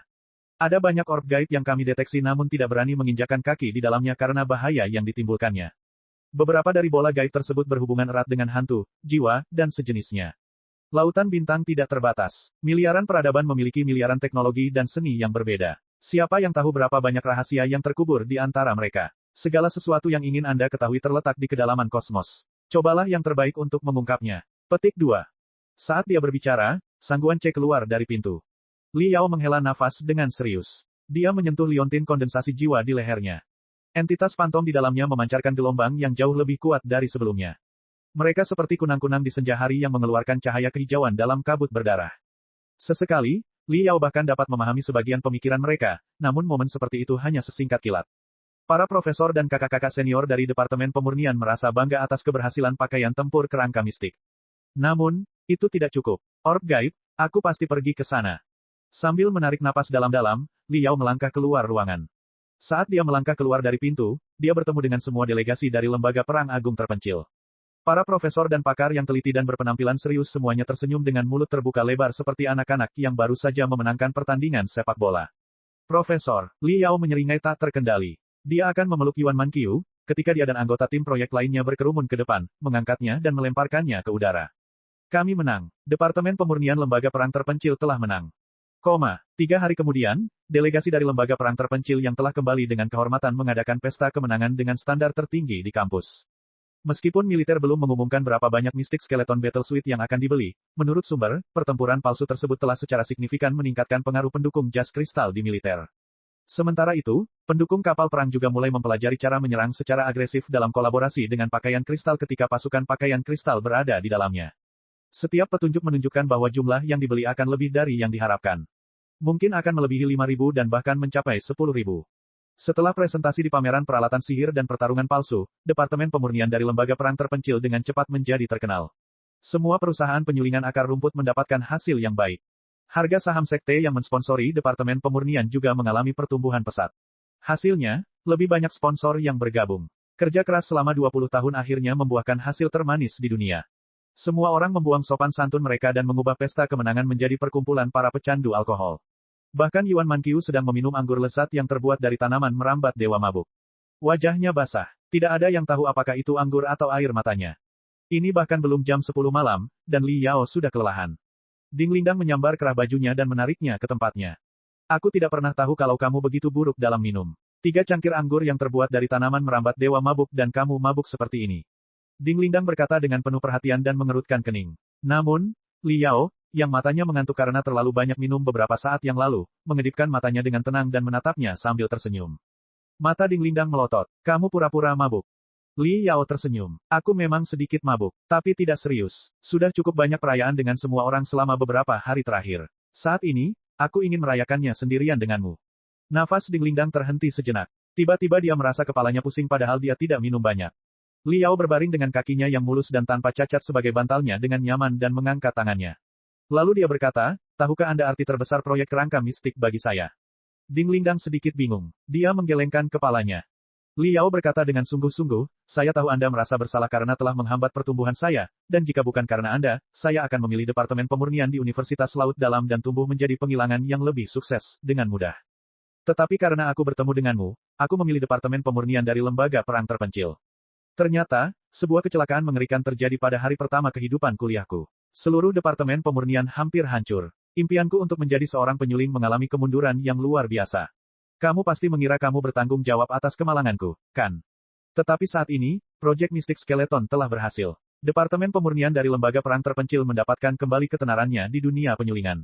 Aku bahkan telah mengalahkan beberapa orang dari Novem Stellae secara pribadi. Bagiku, arti terbesar dari semua ini adalah untuk mengoyak bayangan di hatimu dan menghentikanmu dari perasaan bersalah lagi. 2 tahun lalu, kamu membuat pilihan yang tepat, dan aku juga.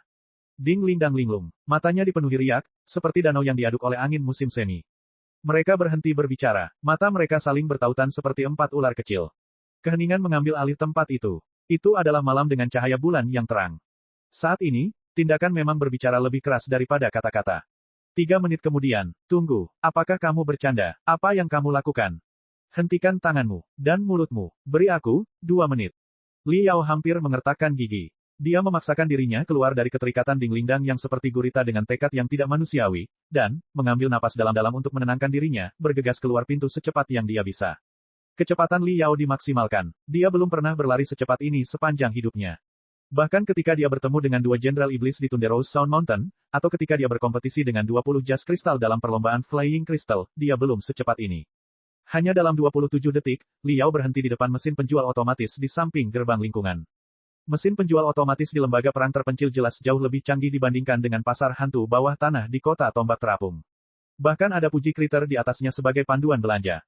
Peralatan sihir sipil apa yang Anda inginkan, Tuan? Makhluk puji terbang ke udara dan bertanya dengan gembira. Liao tidak menjawab. Dia melirik ke dalam lemari dan segera menemukan barang yang dia cari. Namun, jenisnya sangat banyak sehingga matanya silau. Melihat mata Liao yang meledak setiap saat dan hasrat membara di tubuhnya, makhluk puji menganalisis permintaannya secara otomatis.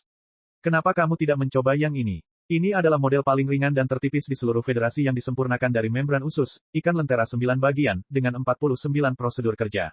Lebih penting lagi, ini bercahaya. Sedangkan untuk model ini, meskipun dimurnikan dari karet alam, ia memiliki lebih dari 10 kandung kemih kecil yang menampung hampir 100 susunan rune supertine. Arai rune dapat memicu perasaan panas dan dingin pada saat yang bersamaan. Sempurna dijamin pengalaman terjun payung. Ini adalah model ultra padat yang dirancang khusus untuk penggarap, terutama penggarap tipe pertempuran. Model ini 10 kali lebih stabil dan memiliki daya tarik dibandingkan model biasa. Bahkan jika Anda gagal mengendalikan diri pada saat kritis dan mengerahkan kekuatan penuh Anda, model ini akan tetap bertahan, masih tetap utuh. Mau model yang mana, Pak? Pembuluh darah menonjol di dahi Liao saat dia berseru, oke. Saya akan pesan masing-masing 1 kotak. 1 menit 49 detik kemudian, dia kembali ke rumah Ding Lingdang. Sepatunya sudah tidak berbentuk lagi. Api kelaparan dan kejengkelan yang tak terlihat dari Ding Lingdang sepertinya membakar seluruh rumah hingga rata dengan tanah. Aura mereka berdua jatuh di tengah udara dengan suara pecah-pecah. Tengkorak binatang iblis yang diletakkan di meja, lemari, dan dinding semuanya menggigil. Liao melangkah ke susunan rune kendali gedung dan mengaktifkan susunan rune pembungkaman secara maksimal. Apapun suara di dalam ruangan tidak akan terdengar oleh dunia luar. Liao sepertinya telah berubah menjadi binatang yang mematikan. Dia akan menyerang Ding Lingdang, ketika dia melompat ke depan dan menjatuhkannya ke tanah. Keduanya menyatu seperti dua kelompok magma. Ayo lakukan. Bab 338, Puncak Tahap Penyempurnaan. Setengah tahun kemudian, ratusan meter di bawah permukaan laut di tengah air laut bintang yang mengepul yang kental dan deras, Liao mengulurkan tangannya dengan mata setengah tertutup. Dia tidak mengenakan pakaian apapun, juga tidak mengaktifkan energi spiritualnya. Dia hanya menahan tekanan mematikan dari air laut dengan otot dan tulang besi yang dibangun oleh teknik 1000 tempering 100 pemurnian. Tiba-tiba, matanya yang setengah tertutup terbuka lebar. Kecerahan terpancar dari matanya melalui ratusan meter air laut yang gelap ke langit seperti laser. Melonjak ke surga dalam satu lompatan, hukum pemicu jiwanya, terpicu sepenuhnya. Pori-pori di seluruh tubuh Liao terbuka sepenuhnya. Sejumlah besar energi spiritual dilepaskan, yang menimbulkan ribuan gelembung jauh di dalam laut. Tahap penyempurnaan tingkat 3, tahap penyempurnaan tingkat 5, tahap penyempurnaan tingkat 7. Kekuatan Liao meningkat pesat. Energi spiritualnya terkondensasi menjadi penghalang yang tidak dapat ditembus di sekelilingnya, yang mendorong air laut di sekitarnya menjauh 1 inci demi 1. Banyak sekali gelembung-gelembung yang bermunculan di permukaan laut yang tadinya tenang. Kemudian berubah menjadi aliran sendok yang terus-menerus, hingga pada akhirnya berkembang menjadi gelombang pasang. Pilar air satu demi satu meletus dan meledak menjadi pusaran raksasa, seperti iblis gila yang membuka mulut berdarah mereka lebar-lebar. Gunung berapi bawah laut sepertinya terbangun dengan suara gemuruh. Tahap penyempurnaan tingkat 11. Tahap penyempurnaan tingkat 12. Tahap penyempurnaan tingkat 13. Energi spiritual yang melayang di sekitar Liao telah meluas hingga maksimum, membentuk zona bundar dengan diameter 10 meter. Semua air laut di dalam zona tersebut telah terdorong keluar. Tidak ada setetes pun cairan. Tubuh Liao juga sudah kering. Kulitnya memutih seolah-olah terbuat dari batu giok. Rambut panjangnya yang berantakan memancarkan kecerahan yang lemah, yang berceceran di udara meski tidak ada angin. Boom, bom, bom, arus bawah sangat menghantam cangkang energi spiritual. Zona bundar penuh dengan lubang dan gundukan. Untuk sesaat, ia runtuh ke dalam, pada saat berikutnya, ia menahan tekanan dan kembali normal, terkadang bahkan sedikit melebar. Liao mengertakkan gigi. Setiap pembuluh darah dan saraf di dalam tubuhnya mengejang seolah-olah mereka adalah makhluk hidup. Seperti naga yang terkubur jauh di dalam daging dan darahnya, mereka mengirimkan kekuatannya ke bagian terdalam otaknya tanpa bisa dihentikan. Pusaran yang berputar perlahan terbentuk di tengah kedua alisnya. Ho, raungan menggelegar bergema di tenggorokan Liao, dan pusaran di antara alisnya tiba-tiba menonjol. Kekuatan brutal yang tak terbayangkan dikeluarkan dari tubuhnya. Itu adalah energi spiritual paling kuat yang melampaui tahap penyempurnaan tingkat 13, serta gas spiritual tertinggi yang dapat dibentuk oleh penggarap manapun. Puncak tahap penyempurnaan. Di permukaan laut, air laut sedang mendidih. Gelombang pasang memadat menjadi semua jenis binatang buas, sebelum mereka saling bertabrakan, pecah, dan kembali ke laut. Jauh di dalam laut, zona bundar di sekitar Liao dibentuk olehnya menjadi sosok raksasa setinggi lebih dari 10 meter, dengan wajah, anggota badan, dan segalanya. Itu terlihat identik dengan dirinya, bahkan tidak ada detail terkecil pun yang terlewatkan.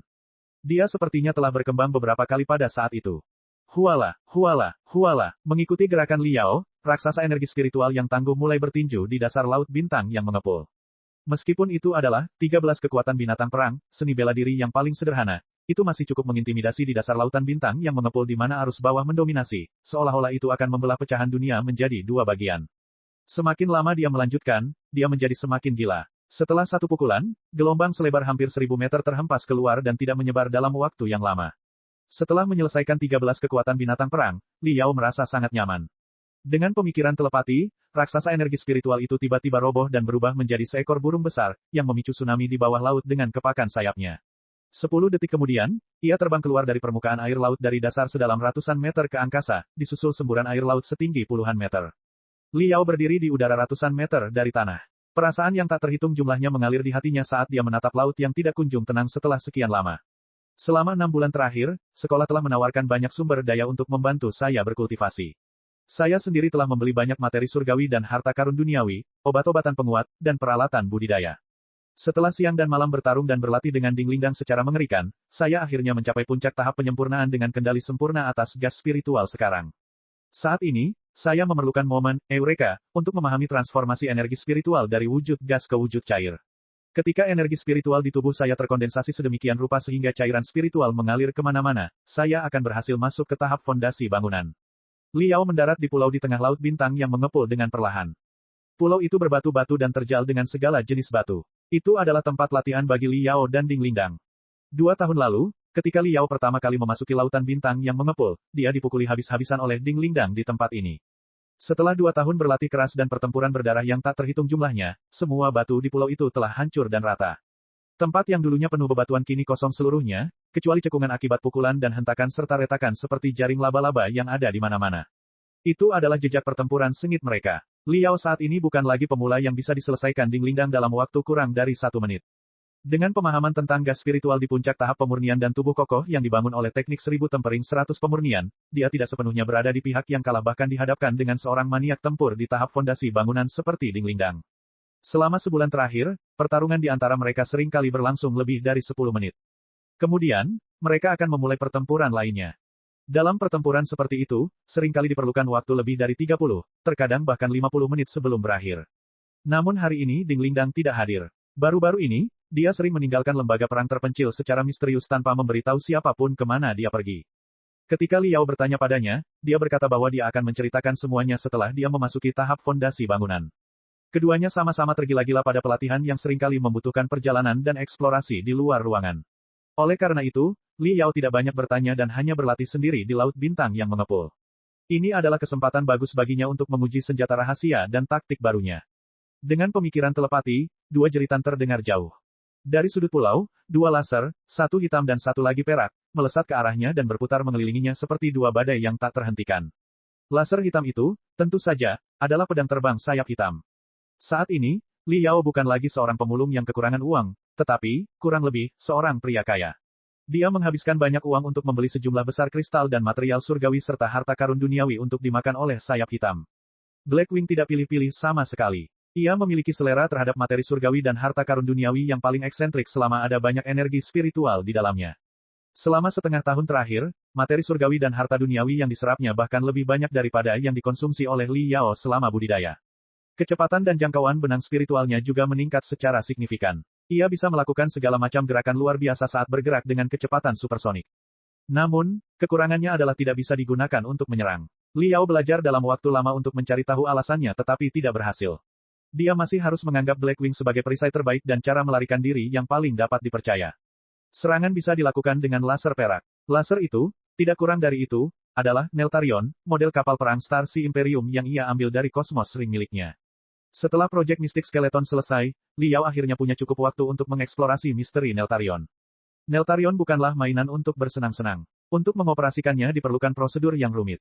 Liao memperkirakan bahwa itu adalah peralatan pelatihan magis di Star Sea Imperium yang telah digunakan untuk melatih kapten kapal perang untuk armada kekaisaran. Begitu dia memasukkan sebagian jiwanya ke dalamnya, kesadarannya akan terbagi menjadi 2 bagian. Setengah bagian yang menggerakkan Neltarion dihadapkan pada menu kontrol yang sangat canggih. Pada awalnya, Li Yao tidak tahu harus mulai dari mana. Dia hampir tidak bisa menerbangkan Neltarion selama setengah menit tanpa menabrak dinding atau tanah. Mempelajari cara mengemudikan model kapal perang juga merupakan proses yang membakar jiwa.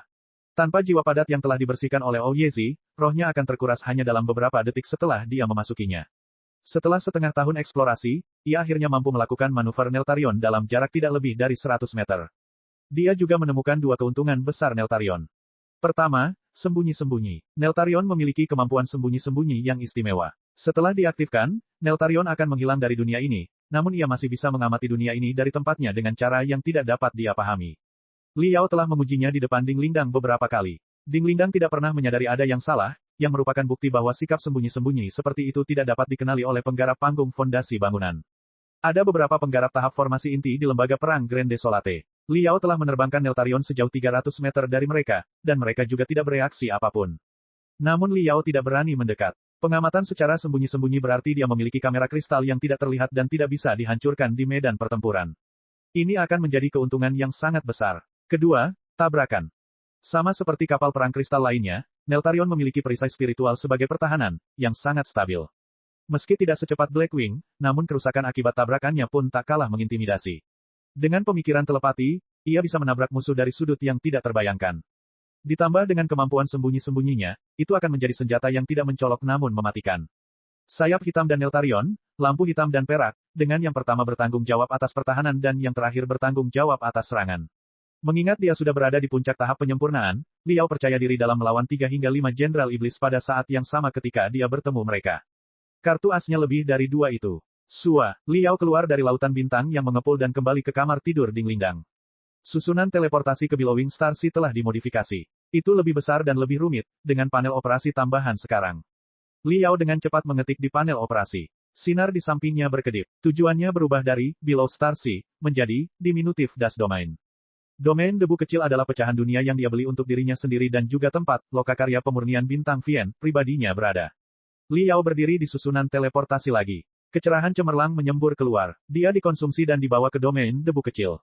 Itu adalah pecahan dunia super mini dengan diameter tidak lebih dari 1 km. Hukum alam di sini identik dengan hukum sektor asal surga, kecuali pusaran besar di langit biru yang akan menyerap semua debu dan partikel di udara, sehingga tempat itu akan diubah menjadi ruang bersih alami. Itu adalah tempat yang sempurna untuk pemurnian. Li Yao telah membangunnya menjadi bengkel pemurnian kuno dengan cara tradisional dari klan peleburan 100. Bab 339, Keadaan Perang Tingkat Pertama. Di tengah bengkel pemurnian terdapat tungku pemurnian canggih, yaitu Vulkan 3, model terbaru yang dikembangkan oleh Empyrean Terminus Sek 1 tahun lalu. Fakta bahwa model khusus ini dinamai menurut nama Dewa Api sudah cukup membuktikan ambisi dan kepercayaan diri Empyrean Terminus Sek. Di sekitar Vulkan 3, alas besi, pemanas, dan kolam pemoles didistribusikan sesuai dengan gaya tradisional klan peleburan 100, bersama dengan beberapa tungku pemurnian lainnya yang dibuat sendiri oleh Li Yao menggunakan teknik kuno. Awalnya, dia akan menyempurnakan komponen dengan teknologi modern. Kemudian, dia akan memoles dan memperbaruinya secara halus dengan seni rahasia klan peleburan 100. Ini adalah gaya pemurnian unik dari Li Yao. Sedemikian rupa, Li Yao meningkatkan Mystic Skeleton Battle Suite dari ujung kepala hingga ujung kaki. Sebagai model jas kristal MP untuk tentara federal dalam skala besar, kinerja dari Mystic Skeleton Battle Suite dapat diterima. Namun, sebagai setelan kristal pribadinya yang akan dia kenakan untuk pertarungan hidup dan mati dan mungkin ke Orb Gaib suatu hari nanti, itu jauh dari memuaskan. Ketika kekuatannya meningkat, terutama setelah dia mencapai puncak tahap penyempurnaan, Li Yao selalu merasa bahwa dia tidak bisa cukup menikmatinya ketika dia mengenakan pakaian tempur kerangka mistik. Rasanya seperti pria jangkung dan berotot yang sedang mengayunkan rumput gajah sebagai senjatanya. Bukan saja dia tidak bisa mengerahkan kekuatan penuhnya, dia juga takut rumput gajah itu akan pecah kapan saja. Oleh karena itu, selama setengah tahun terakhir, Li Yao telah membeli banyak bahan surgawi dan harta karun duniawi dan memodifikasi pakaian tempur kerangka mistik dengan gila-gilaan. Setelah modifikasinya, selain desain kerangka klasik yang dipertahankan, seluruh bagian dari jas kristal telah mengalami perubahan yang luar biasa. Komponen kuncinya telah digantikan oleh material surgawi dan harta karun duniawi, yang semakin diperkuat dengan banyak seni rahasia termasuk melempar sisik naga, 7 tingkat surga, segel tak terlihat del. Reaktor kristal telah diubah menjadi model paling canggih yang disempurnakan dari bahan surgawi dan harta karun bumi juga. Namun desain katup tetap dipertahankan. Bila diperlukan, energi spiritual di dalam reaktor kristal dapat digunakan untuk melancarkan serangan kritis dengan mudah. Pada pandangan pertama, Mystic Skeleton Battle Suite yang baru tampak tidak berbeda dari yang biasa. Bahkan, Ia tampak lebih lusuh dan lugas, dengan aura yang mampu menghancurkan apapun yang menghalanginya hanya dengan kecepatan dan kemantapan. Namun faktanya, kemampuan tempur dari Mystic Skeleton Battlesuit baru telah ditingkatkan berkali-kali lipat. Di samping Battlesuit Mystic Skeleton yang baru berdiri setelan kristal merah yang tampak seperti api yang menyala-nyala. Itu adalah Crimson Phantom, setelan kristal yang dirancang khusus untuk praktisi tubuh. Setelah Liao membelinya, dia memodifikasi pakaian kristal itu secara intensif sesuai dengan bentuk tubuh dan kebiasaan bertarung Dinglingdang. Praktisi tubuh memiliki tuntutan yang berbeda terhadap pakaian kristal dibandingkan dengan kultivator pada umumnya. Mereka biasanya tidak menyukai terlalu banyak senjata atau perlengkapan sihir sebagai aksesoris pada pakaian kristal mereka. Sebaliknya, mereka lebih tertarik pada peningkatan pakaian kristal untuk meningkatkan kepekaan mereka terhadap dunia luar. Yang paling penting, karena praktisi tubuh seringkali memiliki tato spiritual yang kuat di tubuh mereka, pakaian kristal yang mereka kenakan tidak dapat menghalangi aliran tato spiritual mereka. Akan lebih baik jika pakaian kristal dapat memperbesar tato spiritual, sehingga kemampuan tempur praktisi tubuh akan meningkat secara signifikan. Crimson Phantom, ini adalah salah satu pakaian kristal terbaik untuk praktisi tubuh. Itu telah memenangkan beberapa hadiah penting dalam pertandingan desain jas kristal. Selain itu, banyak kristal api yang tertanam di dalam setelan kristal, yang sempurna untuk praktisi tubuh yang akar spiritualnya adalah atribut api seperti Dinglingdang. Dengan pengetahuan Liao saat ini, hampir tidak mungkin baginya untuk menyempurnakan setelan kristal dari awal. Namun, Liao sudah menjadi ahli berpengalaman dalam meningkatkan setelan kristal yang ada dengan imajinasinya yang gila. Pembelian diminutif Das Domain, Crimson Phantom Battlesuit, dan sejumlah besar material surgawi dan harta karun bumi, serta biaya modifikasi yang dia keluarkan untuk dua setelan kristal itu tanpa mempertimbangkan anggaran sama sekali, telah membuatnya kehilangan banyak uang, harta benda. Meskipun Liao telah menghasilkan cukup banyak uang melalui proyek Mystic Skeleton dan Demon Beast Detector, dia telah menghabiskan semua uangnya dan bahkan meminjam sejumlah besar pinjaman dari bank. Dia kembali menjadi orang miskin yang kekurangan uang sekarang. Namun dibandingkan dengan orang biasa, uang tidak begitu penting bagi penggarap, yang selalu menghargai peningkatan kekuatan mereka lebih dari apapun. Selain itu, dalam setengah tahun terakhir, beritanya semakin meresahkan. Badai yang belum pernah terjadi sebelumnya sepertinya sedang terjadi. Selama 6 bulan terakhir, gelombang pasang semakin sering terjadi. Gelombang pasang binatang berskala kecil terjadi setiap hari. Tentara federal sibuk memadamkan api di sana-sini. Semakin banyak iblis tingkat tinggi yang bergabung dengan gelombang binatang buas juga. Setiap 3 hingga 5 hari, iblis kuat setingkat Raja Iblis akan masuk tanpa izin ke sektor asal surga melalui lubang cacing dan menyabotase kota-kota manusia. Bahkan pasukan iblis reguler telah datang beberapa kali. Pasukan iblis biasa memiliki penampilan yang mirip dengan manusia dengan kecerdasan yang sama tingginya. Senjata iblis mereka sama kuatnya dengan perlengkapan sihir manusia. Mereka akan menyerang dan mundur sesuai perintah. Sebagai prajurit yang terlatih, mereka memiliki kemauan bertarung yang jauh lebih kuat daripada binatang iblis biasa. Bahkan ketika mereka dikepung oleh tentara federal dan penggarap, mereka masih mampu menangani situasi tersebut. Saat mereka mundur, mereka selalu meninggalkan serangkaian jebakan licik yang seringkali menimbulkan korban jiwa yang besar. Beberapa kapal perang iblis skala kecil diteleportasi ke sektor asal surga melalui lubang cacing dan memperkuat iblis di tanah dengan dukungan tembakan. Mereka telah mengejutkan tentara federal berkali-kali, yang telah diberi pelajaran keras oleh mereka. Dataran tinggi Grand Desolate telah menjadi medan perang yang penuh bahaya. Bahkan warga pedalaman yang paling lamban pun sadar bahwa perang yang lebih berdarah dibandingkan perang apapun yang terjadi dalam 500 tahun terakhir akan segera terjadi. Menanggapi situasi baru ini, baik pemerintah federal maupun para penggarap segera mengambil tindakan. Proyek-proyek rahasia terungkap ke publik satu demi satu, mengungkap peralatan magis yang kuat yang belum pernah terlihat sebelumnya, untuk menunjukkan otot-otot sektor asal surga dan menenangkan orang-orang. Berita tentang Occult Orb Fellowship adalah salah satunya. Sebelumnya, warga telah mendengar satu atau dua hal tentang fakta bahwa pemerintah federal dan penggarap menjelajahi fragmen dunia, namun mereka tidak mengetahui detail atau kemajuannya. Kali ini, Occult Orb Fellowship tidak hanya memperlihatkan banyak harta rahasia dan seni dari pecahan dunia kepada publik, tetapi juga mengungkap banyak klip video dari basis federasi di Occult Orb dan eksploitasi skala besar di orb gaib mereka. Beberapa penggarap kuat yang telah berkultivasi di bola gaib sepanjang hidup mereka kembali ke sektor asal surga.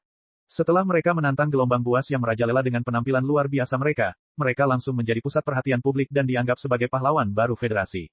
Di era yang luar biasa ketika ledakan besar muncul seperti badai, pengaruh apapun yang dimiliki Liao setengah tahun yang lalu segera tenggelam di bawah gelombang pasang.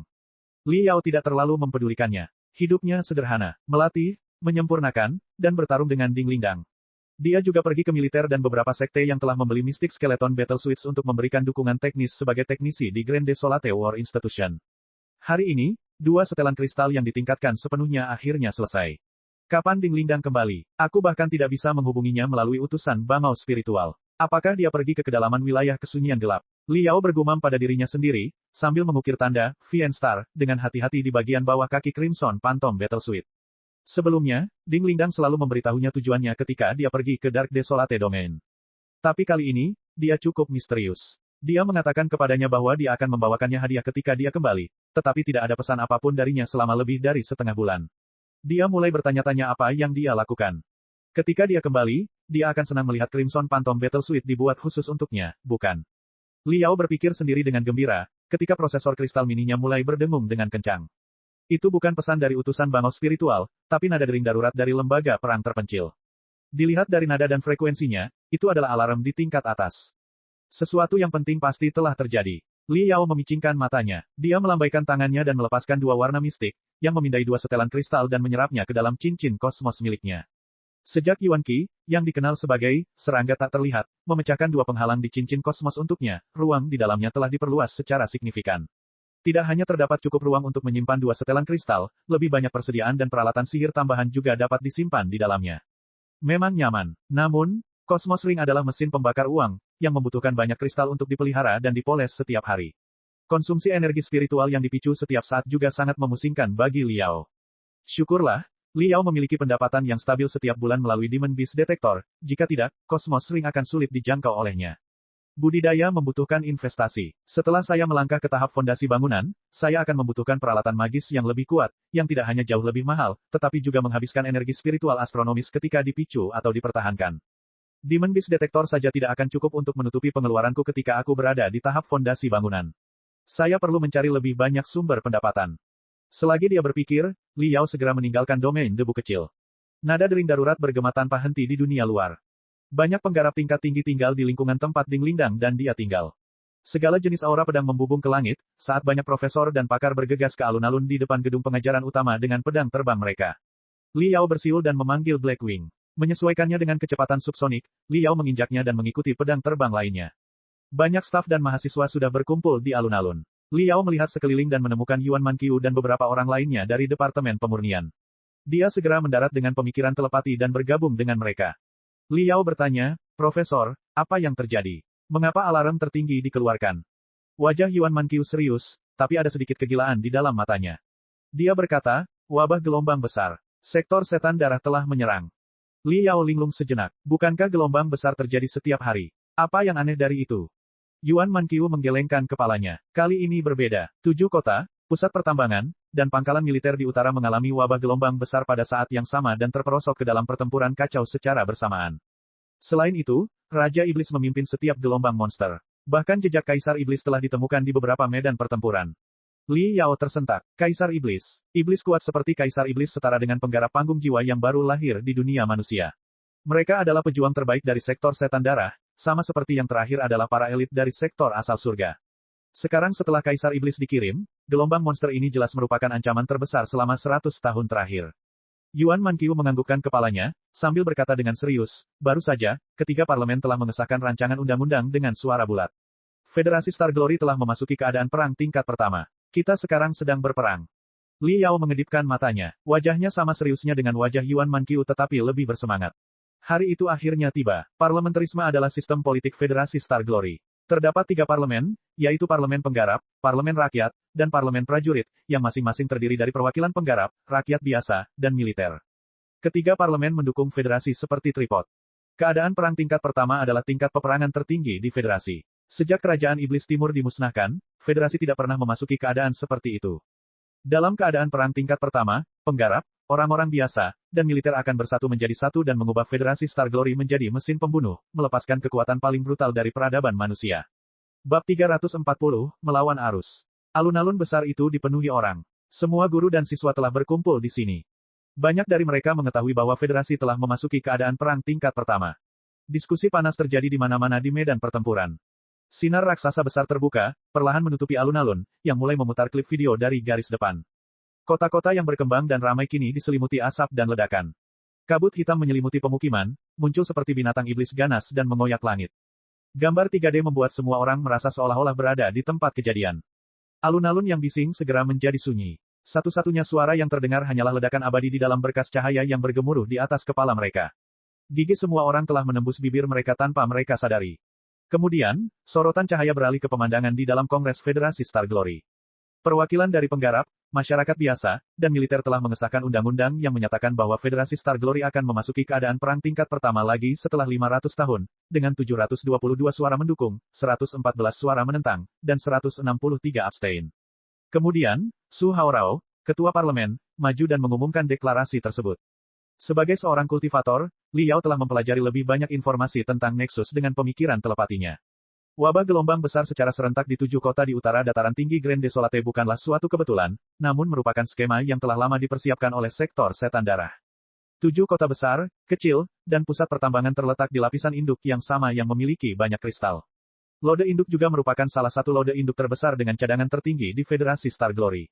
Begitu mereka menduduki Mother Lode, tidak hanya pengumpulan sumber daya dari Star Glory Federation yang akan terganggu, mereka juga dapat memanfaatkan kristal raksasa di dalam Mother Lode dengan sebaik-baiknya untuk membangun lubang cacing yang lebih besar yang dilalui oleh kapal perang iblis dan binatang iblis super besar, akan mampu menyerang sektor asal surga.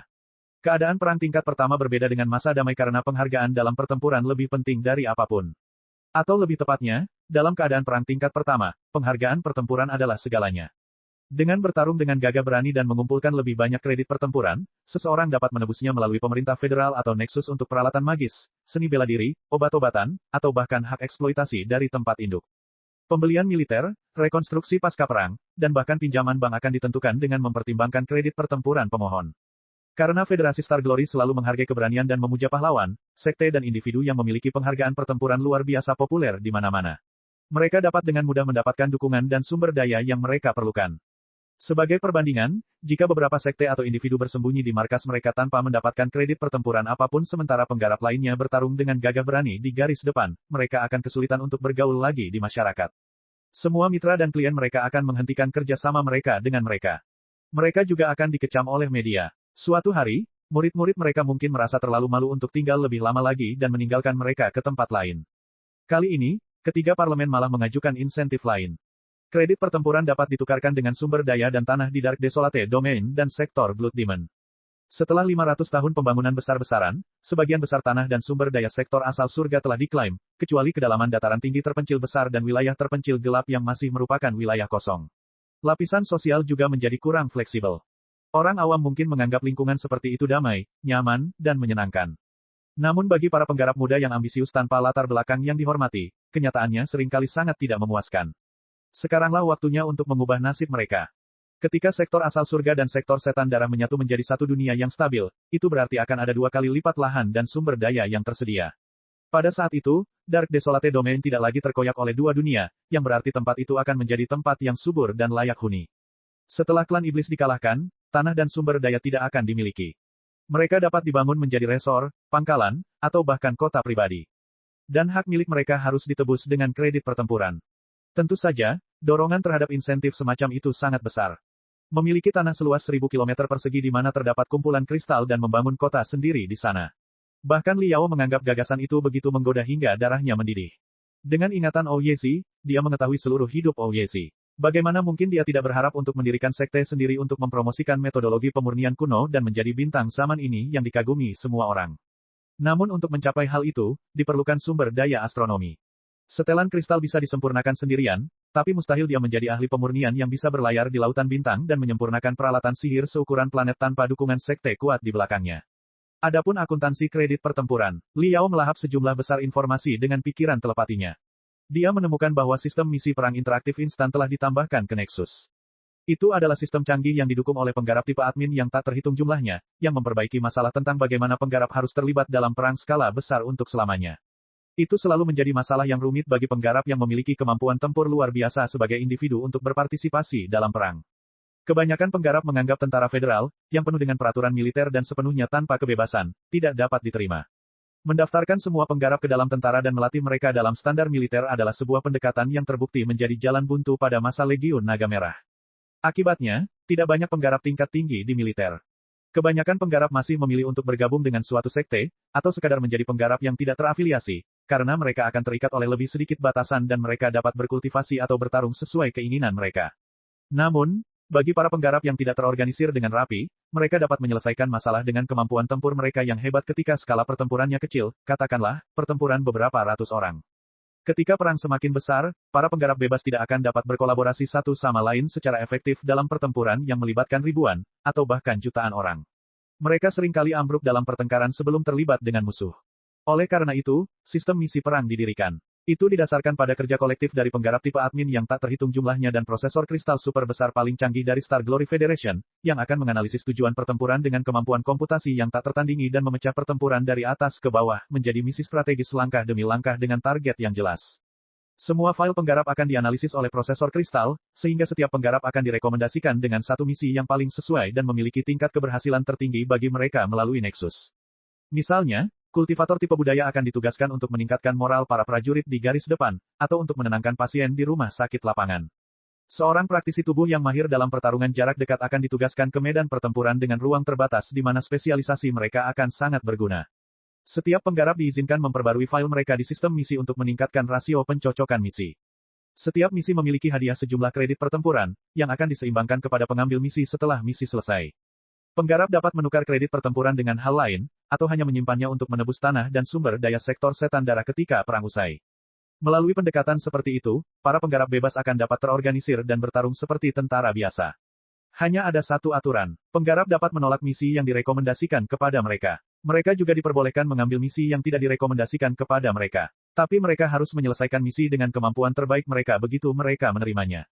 Para desertir akan dikirim ke pengadilan penggarap dan dibenci oleh semua penggarap. Dalam sorotan cahaya, deklarasi perang keras Su Haoran hampir berakhir. Dia menekan meja dengan kuat dengan kedua tangannya. Dia berbicara perlahan dengan suara rendah, yang tidak terdengar penuh gairah sama sekali, tapi menyentuh dan tak terhapuskan. Jika sektor iblis darah menginginkan perang, maka kami akan memberi mereka perang. Sampai tengkorak binatang iblis terakhir diinjak ke tanah oleh sepatu bot tentara kami, perang tidak akan berakhir. Putra satu-satunya pembicara Su Haoran bergabung dengan tentara tahun lalu dan dikirim ke garis pertahanan paling utara sebagai perwira biasa, kata Yuan Manqiu lembut. Stasiun mereka berada di samping kota Riverstone. Itu adalah kota pertama yang ditelan gelombang pasang.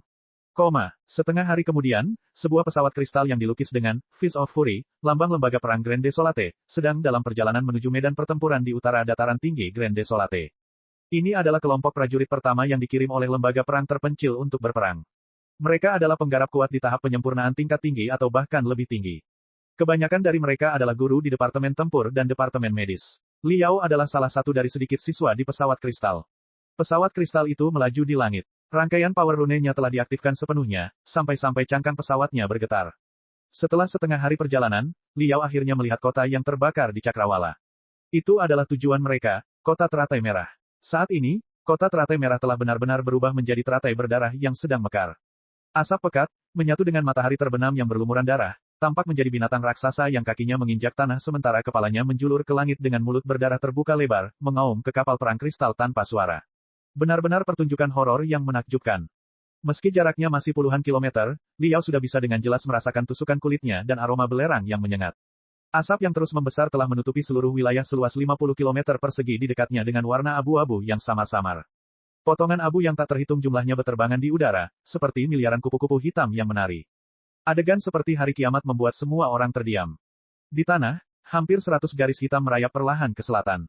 Mereka adalah pengungsi kota teratai merah. Kebanyakan dari mereka telah menghitam karena asap. Pakaian mereka compang camping, tubuh mereka penuh memar. Saling menyeret dan memegang erat barang-barang terakhir mereka mundur ke selatan dalam keadaan kesurupan di bawah perlindungan tentara federal. Melawan kerumunan yang berbaris ke selatan, pesawat kristal satu demi satu, membawa penggarap yang tak terhitung jumlahnya, sedang dalam perjalanan menuju pusat malapetaka dengan api knalpot berwarna-warni. Dunia sepertinya telah berubah menjadi monokrom, yang membuat api knalpot dari pesawat kristal semakin menyilaukan. Banyak warga dan tentara yang berjalan dengan kepala tertunduk memperhatikan kapal perang kristal datang dari selatan tanpa henti. Mereka segera mengetahui bahwa mereka yang menyerang api melawan arus orang banyak adalah penggarap. Para penggarap akan membantu mereka mengambil kembali rumah mereka dan membalaskan dendam keluarga dan teman-teman mereka yang telah meninggal. Klakson yang sunyi sepertinya diledakkan di udara panas. Semua orang berhenti berjalan. Di tengah bongkahan abu yang menari-nari, di dalam lumpur yang terkadang dalam dan terkadang dangkal, orang-orang yang baru saja kehilangan rumah mengertakkan gigi dan menahan air mata, sambil mengangkat tinju dan melambai ke arah kapal udara kristal di langit bersama, kekuatan penuh mereka.